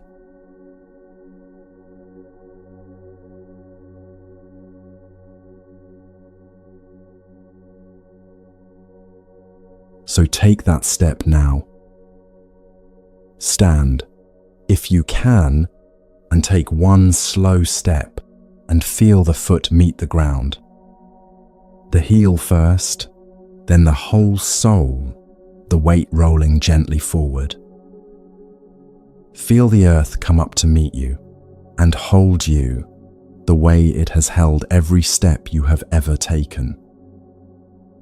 And if you cannot stand tonight, simply feel your feet where they are, resting on the floor, already held. Now notice how you usually walk. You walk to get somewhere. Each step is only a means, a thing to be gotten through on the way to the door, the car, the next room. You are almost never in the step itself. You are always a little ahead of it, already arriving where you have not yet reached. And you walk through your whole life exactly this way, leaning forward into a moment that has not come. There are two ways to move through a life. One treats every moment as a corridor to somewhere else, a hallway you hurry down to reach the room that matters. The other treats each moment as the room itself. Almost all of us live in the corridor, our whole lives, hurrying toward a room we never quite enter. And the strange truth is that the corridor was the house. There was never any other room. Notice the shape of the bargain you have made with your own life. You will live properly later. You will rest and be present and enjoy things once this stretch is over. But this stretch is never over. One ends and another begins, and the later you are waiting for keeps quietly receding. The whole of your one life is being spent in a waiting room for a life that is always just about to start. Underneath the hurry is a quiet belief, one you may never have said out loud. That happiness is somewhere up ahead. You will be happy when the work eases, when the money is enough, when the right person comes, when the children are grown, when things finally settle. You have been running toward that when for as long as you can remember. There is an old superstition buried deep in us, that we must earn our rest, that we are not allowed to be happy until all the work is finally done. But the work is never all done.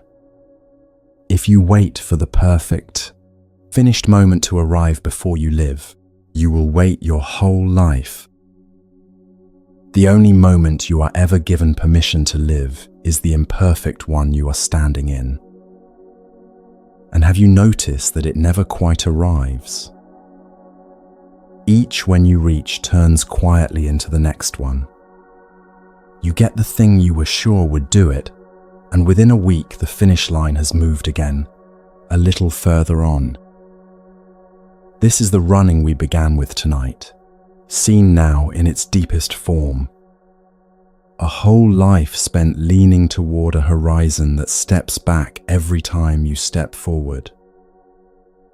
You have seen the tourist who rushes through a beautiful place, taking photograph after photograph, so busy capturing it that they never once look at it with their own eyes. They will see it properly later, they think, in the pictures. Most of us tour our own lives in exactly that way.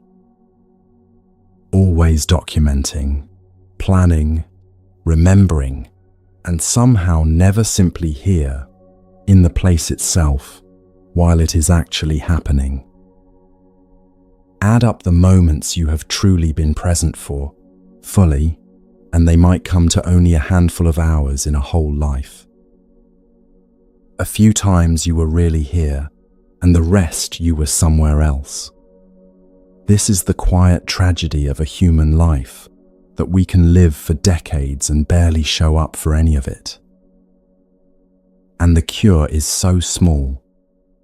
One arrived step. One breath you are actually inside of. And notice the fear that drives the rushing. We hurry because we are afraid of missing something, somewhere up ahead. But the rushing is the missing. The very thing we are so afraid to lose is happening right now, while we look the other way, straining toward a future that will only arrive as one more unlived present. So here is the question that turns everything around. What if happiness was never up ahead at all? What if the conditions for peace are already here, already enough, and the only thing that has ever been missing is your arrival? The mind has one favorite lie, and it tells it all day long. Not here. Not now. Soon. It keeps insisting that the next moment will be the good one, the one worth being present for, and that this one can be safely skipped. Arriving is simply catching that lie in the act and choosing, just for one step, to stay. So try walking a different way. Not to get anywhere. Walk as though you have already arrived. Each step is not a step toward home. Each step is home. You put the foot down and you are there. You put the next one down and you are there too. There is nowhere else you are trying to get to. In some communities, people walk together like this on purpose, very slowly, in silence. Not for exercise and not to get anywhere. They walk only to practice arriving, step after step, until the body itself learns a different way to move through the world. A whole group of people going nowhere, completely at home in each step. There are simple words you can walk with. With one step, breathing in, you say to yourself, I have arrived. With the next step, breathing out, I am home. Arrived where? Here. Home where? This body, this breath, this single step on the ground. You have spent a lifetime traveling toward a place you were standing in the whole time. So let us take a few steps together, slowly. Lift one foot. Feel it leave the ground. Set it down and let the whole weight arrive into it. I have arrived. Now the other. Lifting, traveling, setting down, the weight coming home into the soul. I am home. 2 steps, and already you are somewhere you have not been in a long time. Here. The breath brought you home while you sat still. The step carries that same home into movement. Between the two, you begin to see that presence is not a place you have to sit down to find. You can be just as arrived while walking as while breathing, just as at home in motion as in stillness. Slowly, the whole of your life becomes a place you can actually live in. And when you walk like this, something changes in the step itself. It stops being a way to cross a distance and becomes a thing complete in itself. Each step nourishes you. Each step heals a little. You are no longer spending your steps to buy some future, but receiving each one whole as it comes. And it is not only walking. You can wash a single dish simply to wash the dish, your whole self there in the warm water, and the washing becomes its own small arrival. You can eat a meal actually tasting it. Anything done with your full presence stops being a chore on the way to something else and becomes a doorway home. Most of us have never, in our whole lives, felt that we had enough. We have always been reaching for the next thing, certain it was just out of grasp. One step, truly arrived in, can show you something you may never once have felt. The feeling of nothing missing. The quiet, almost unbelievable sense that, just for this breath, you already have everything you need. And arriving does not mean forcing the moment to be pleasant. sometimes the moment you arrive in is a hard one. To be present is not to paint a smile over it. It is only to be here, fully, with whatever is true, even when what is true is grief. And strangely, even sorrow, fully arrived in, is lighter than sorrow fled. The running was always heavier than the thing itself. Go slowly. Slow enough to actually feel one foot lift and travel, and the other take the weight. In that slowness, the chase has nowhere to go. The mind, which is forever running on ahead, has to come back to the foot, to the ground, to now. You cannot hurry and arrive at the same time. And there is a simple medicine in the feet themselves. The soles meeting the ground, the quiet pull of the earth holding you down and holding you up at once. A scattered mind lives up in the head, spinning. Bring the attention down into the feet, into the contact with the floor, and something in you steadies, the way a spinning top settles as it slows. This is what the Buddha meant when he said that life is only ever found in the present moment. The past is a memory you are visiting. The future is a story you are telling. The only place you can ever actually stand, or breathe, or love, or be free, is here, in the moment, under your feet. Everywhere else is thought. Only this is life. We are taught from the very beginning that a life is a ladder, a sequence of arrivals, each one higher than the last, leading somewhere. But a life is not a staircase to a summit. It is a string of present moments, one after another, and you only ever stand in one of them. The whole thing, all of it, only ever happens now. Even after he was awake, the Buddha still walked the roads each morning for his food, slowly, present in every step. Waking up did not make him hurry. The awakened walk is not some special, mystical thing. It is only a walk that is fully arrived in, a person completely at home in each ordinary step on the ground. And there is one more thing the present gives you that the past and future never can. It is the only place you have any power at all.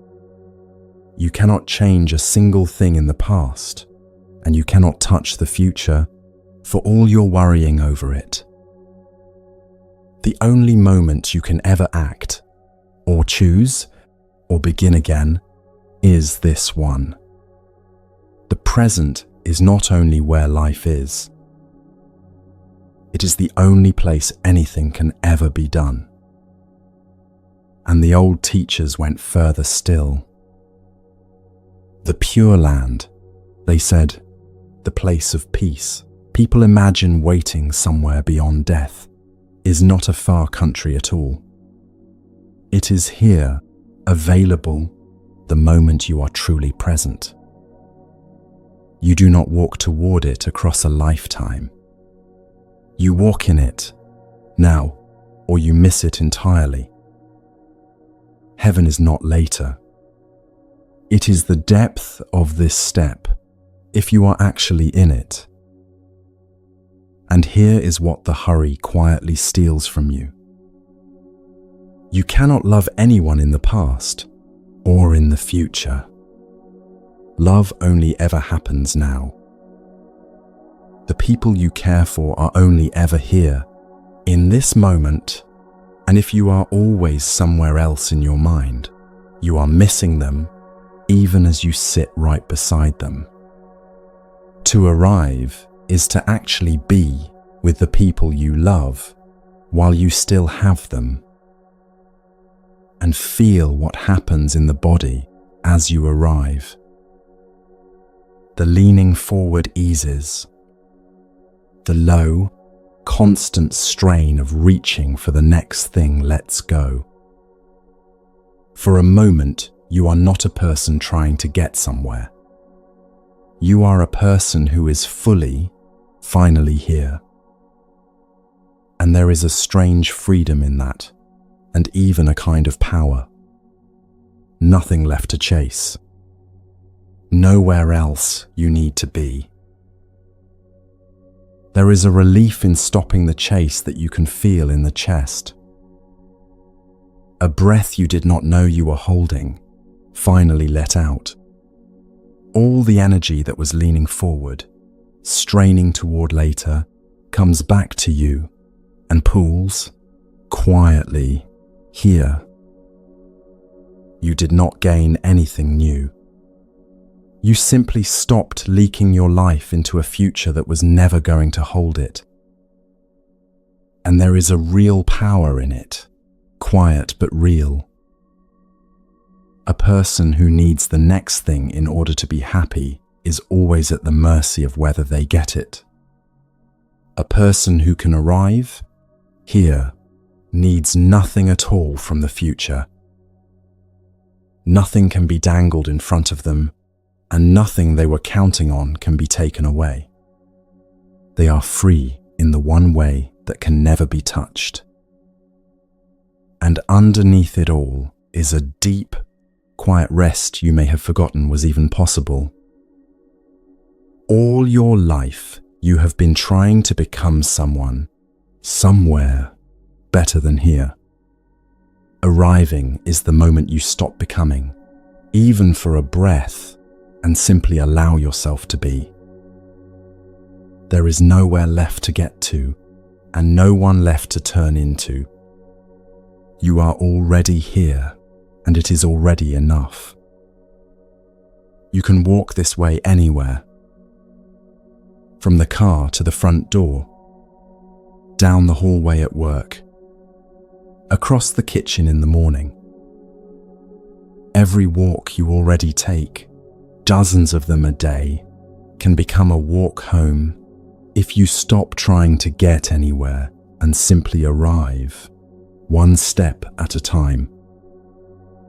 The destination was never the point. The walking was the life. And when you truly arrive in an ordinary moment, you find it was never ordinary at all. The light on the wall, the warmth of a cup in your hands, the simple, staggering fact of being alive and breathing on a turning earth. We called these moments dull, only because we never once stopped long enough to be inside them. Watch a small child in a puddle, or a dog with its nose down in the grass. They are not somewhere else. They are entirely in the puddle, entirely in the smell, with nothing held back for later. You were like that once, before you learned to rush. Arriving is not some difficult new skill. It is remembering something you knew perfectly well before the world taught you to hurry. You will feel the chase as a small, restless itch.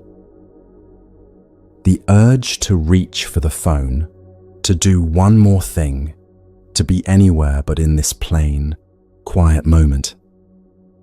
That itch is the running, shrunk down small. And arriving is simply feeling that restlessness rise and not obeying it, staying in the step instead until the urge passes and you are still here. And slowly the whole shape of things turns over. You see that you were never going to arrive at the end. There is no finish line where the real living finally begins. There is only this, This step, this breath, this ordinary, unremarkable moment, which was the destination all along, and which you very nearly spent your whole life rushing past. And to arrive, even once, is to notice that this moment was given to you. You did not earn this breath, or this step, or this ordinary evening. They were simply handed to you, free, the way every moment of your life has been handed to you. Arriving is the first time you actually stop to receive the gift, instead of rushing straight past it. There is a story of a group of people climbing a mountain. Most of them raced for the top, heads down, and arrived worn out, with no strength left to take in the view they had come all that way to see. A few walked the other way, slowly, present in each step, in no hurry to be anywhere but where their feet already were. And when they reached the summit, they arrived fresh and rested and full of the whole climb. They had not suffered their way upward. They had been living the climb the entire time. And when you have truly arrived, even once, even for the length of a single step, something unexpected begins to loosen. Underneath all our running there is a fear, the oldest one, that it will all end, that the time is running out. But if life is only ever this moment, then this moment is already whole. It is complete. It is lacking nothing. And a moment that lacks nothing is not so frightened of its own ending. Which brings us, at last, to the question hidden beneath all the others. The one we have been running hardest from, all our lives, since long before tonight. What happens when it ends?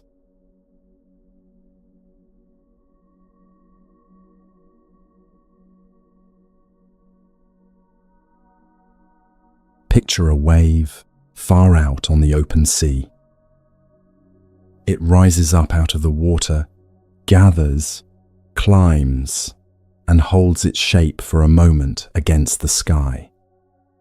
And then it falls and rolls in toward the shore and is gone. Now imagine the wave could think the way we do. It would be afraid. It would feel itself rising and know that soon it must fall. It would watch the waves ahead of it break upon the shore and vanish, one after another, and understand that its own turn was coming.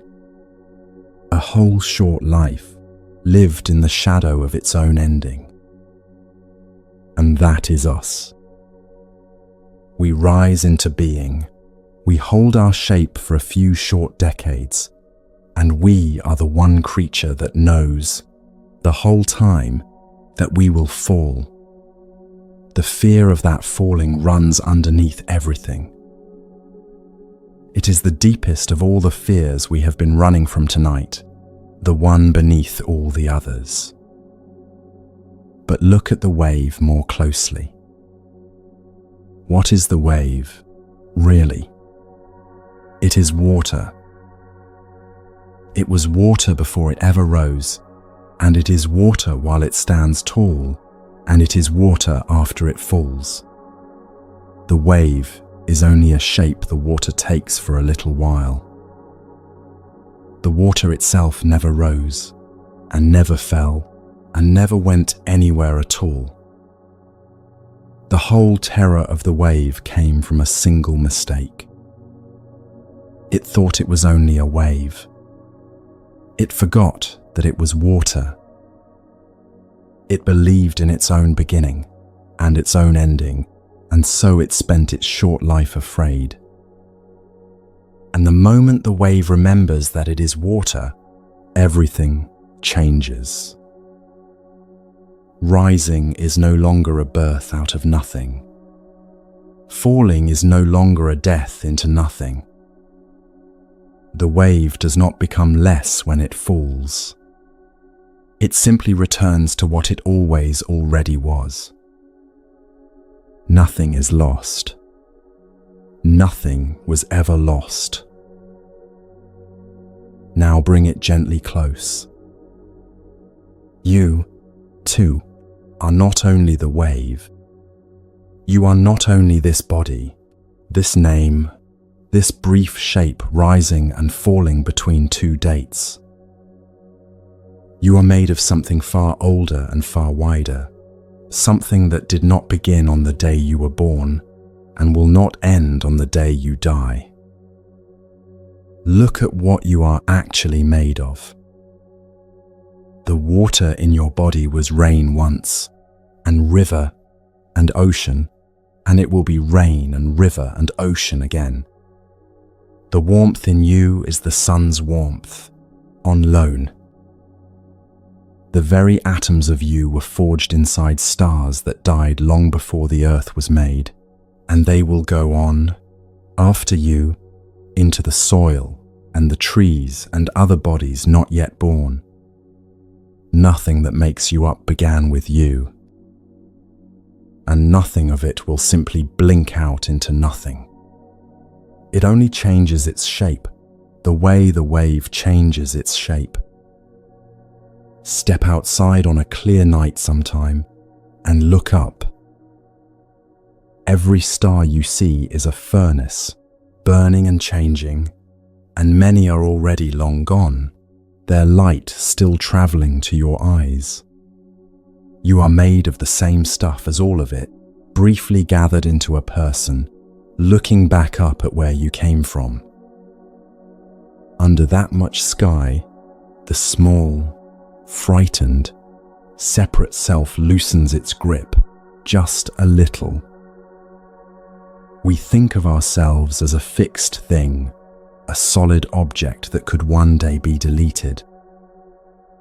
But you are far more like a flame than a stone. A candle flame is never the same flame from one second to the next, always burning, always renewing, never once still, and yet it goes on. You are a happening, not an object. A flowing, not a thing. And a flow does not end the way a thing breaks. The Buddha pointed to this directly in some of the only words he ever spoke about it. There is, he said, an unborn, an unmade, an unconditioned. And because there is the unborn and the unmade, there is a freedom beyond all that is born and made. Beyond all this rising and falling we spend our lives dreading. He did not explain it much further. It is not a thing the thinking mind can hold. It is something you touch in a quiet moment when the wave goes still enough to feel the water. And notice this. While the wave trembles at the surface, the ocean beneath it is utterly calm. All that fear is happening only at the very top, in the shape, in the froth. The deep water was never afraid for a single moment. And that calm is not somewhere far away. It is right underneath your own trembling, available tonight. You do not have to wait until you die to touch the water.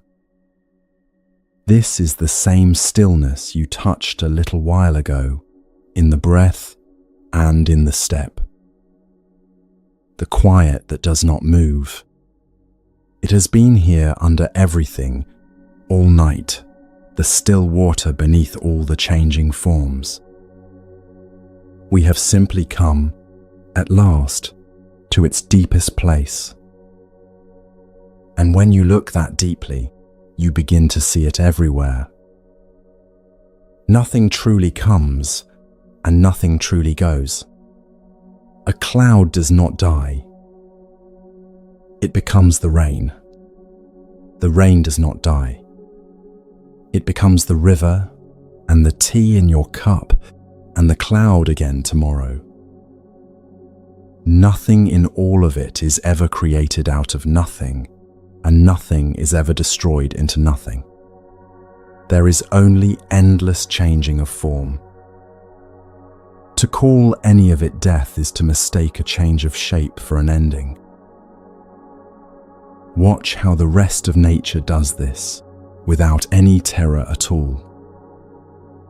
A leaf lets go of the branch and drifts down, and we do not say the tree has died.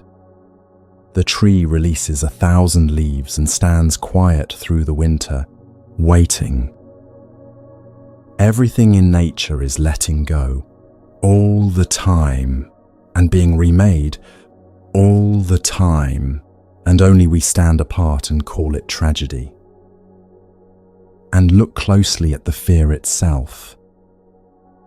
What we dread is our own non-existence. But you have never once experienced non-existence, and you never will. The one who is so afraid of being gone will not be there to meet being gone.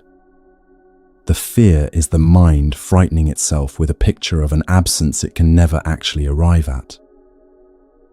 It is a shadow cast by a thing that was never there.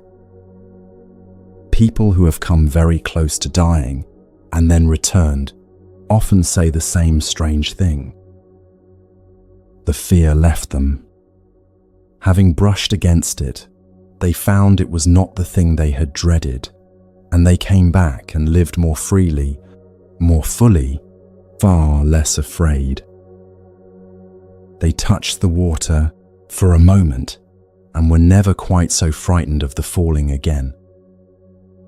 We mark a life with 2 dates, carved on a stone, with a small dash between them. But those 2 dates are only when this particular wave rose, and when it fell. They are not the beginning and the end of what you are.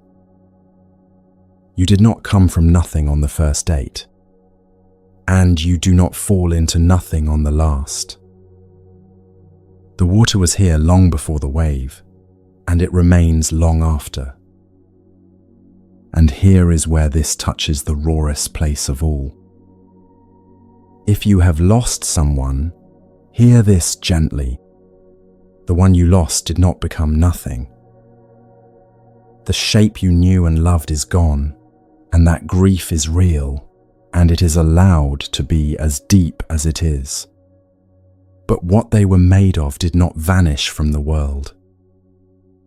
Their warmth, their words, their love, the very matter of them, did not blink out.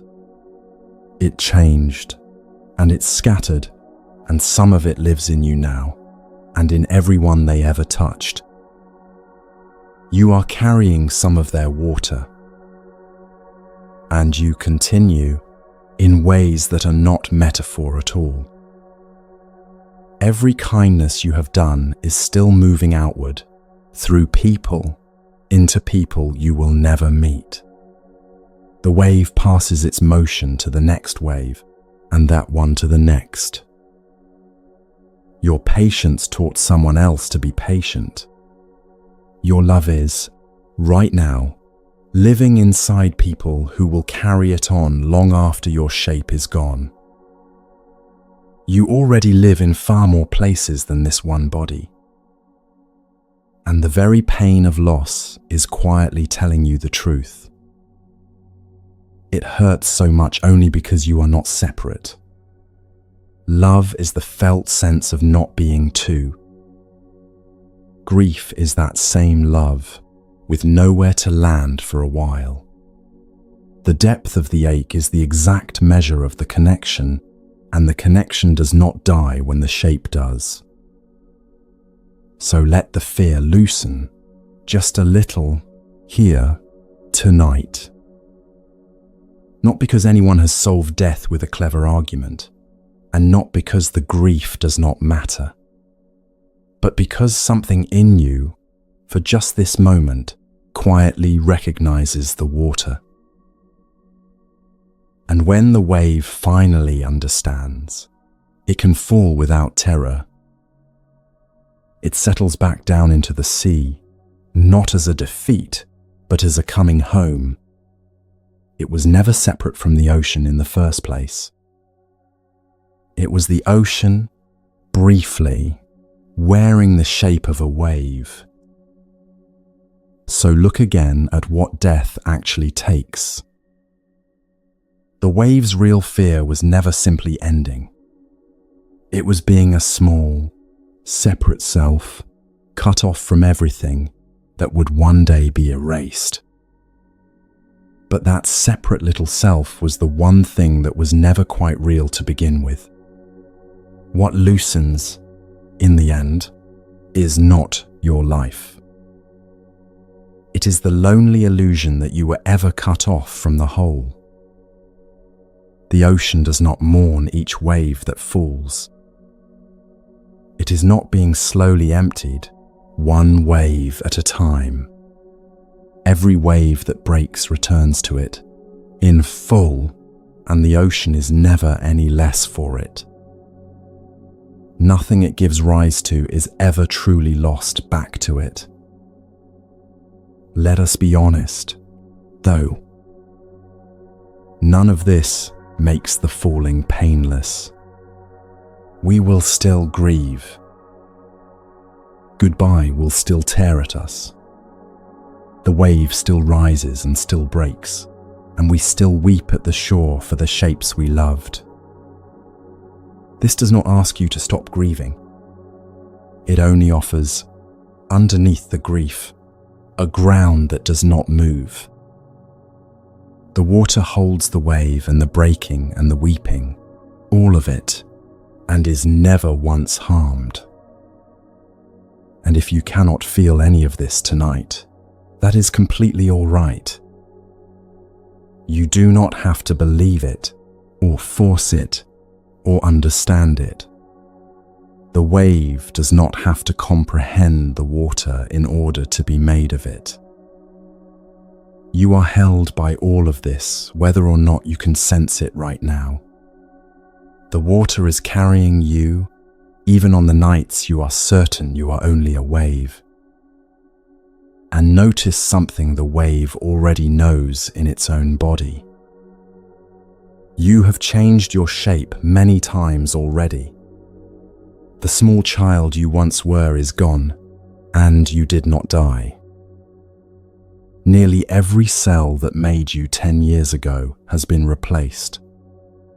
You have been quietly remade, again and again, all your life, and here you still are. You have already survived being completely changed more times than you can count. And when the shape finally goes, the body gives everything back. The water returns to the rivers it was borrowed from. The warmth returns to the air. The minerals return to the earth that lent them. It is not a robbery. It is a returning of everything that was always only on loan. And see, too, that the very impermanence we fear is the thing that lets us live at all. If nothing changed, nothing could grow. A wound could never heal. A child could never be born. The same impermanence that will one day carry your shape away is the only reason there was ever a you to begin with, or a spring after winter, or a morning after the longest night. It is not only the thief, it is also the giver of everything. And none of this means that your life does not matter, or that it is not real. The wave is real. This one, brief, particular shape of you is real and precious, precisely because it will not last. Knowing it is water does not make the wave worth any less. It makes it worth everything. This rare and fleeting shape the ocean took, just once, as you. And strangely, it is this, met without terror, that finally wakes us up to life. The knowing that the wave will fall is the very thing that makes each moment of its rising so precious. This is where the whole night began, with a man who would not look away from the hardest truth. To truly face the falling and stop running from it is the door that opens onto actually living. And this is not about being certain what comes after. No honest voice can hand you that. It is not about trading one belief for another. It is only about loosening the grip of a terror that was never doing you any good and learning to hold the great mystery gently, with open hands instead of clenched ones. This is the fear that was hiding under all the others. Every escape we named at the very beginning, every screen and every distraction, traces all the way down to this one root: the terror of the falling.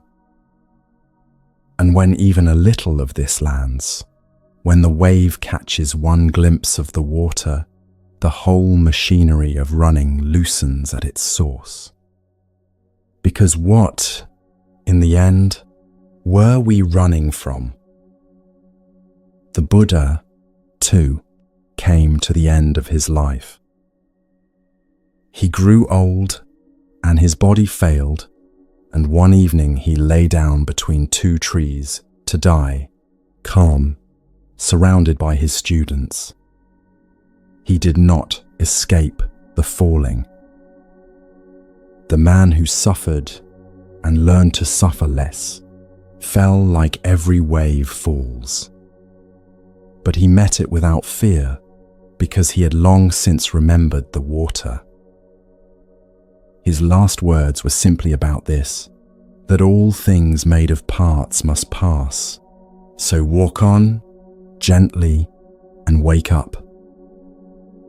So, let us be still for a moment, here at the deep water. Breathe slowly. Feel the body, this warm and temporary shape. And feel, too, the air moving in and out of it, the boundary between you and the world thinner than it seems. For just one breath, let the edges soften and sense the water under the wave.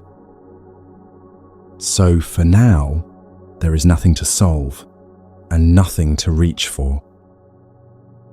Let the wave settle.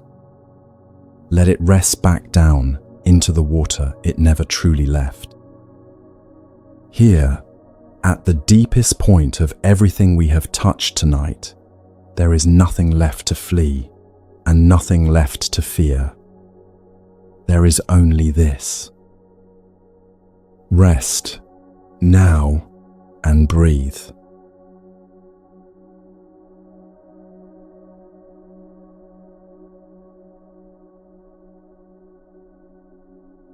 So rest here a little longer. There is nothing more to reach for. You came in tonight carrying something heavy.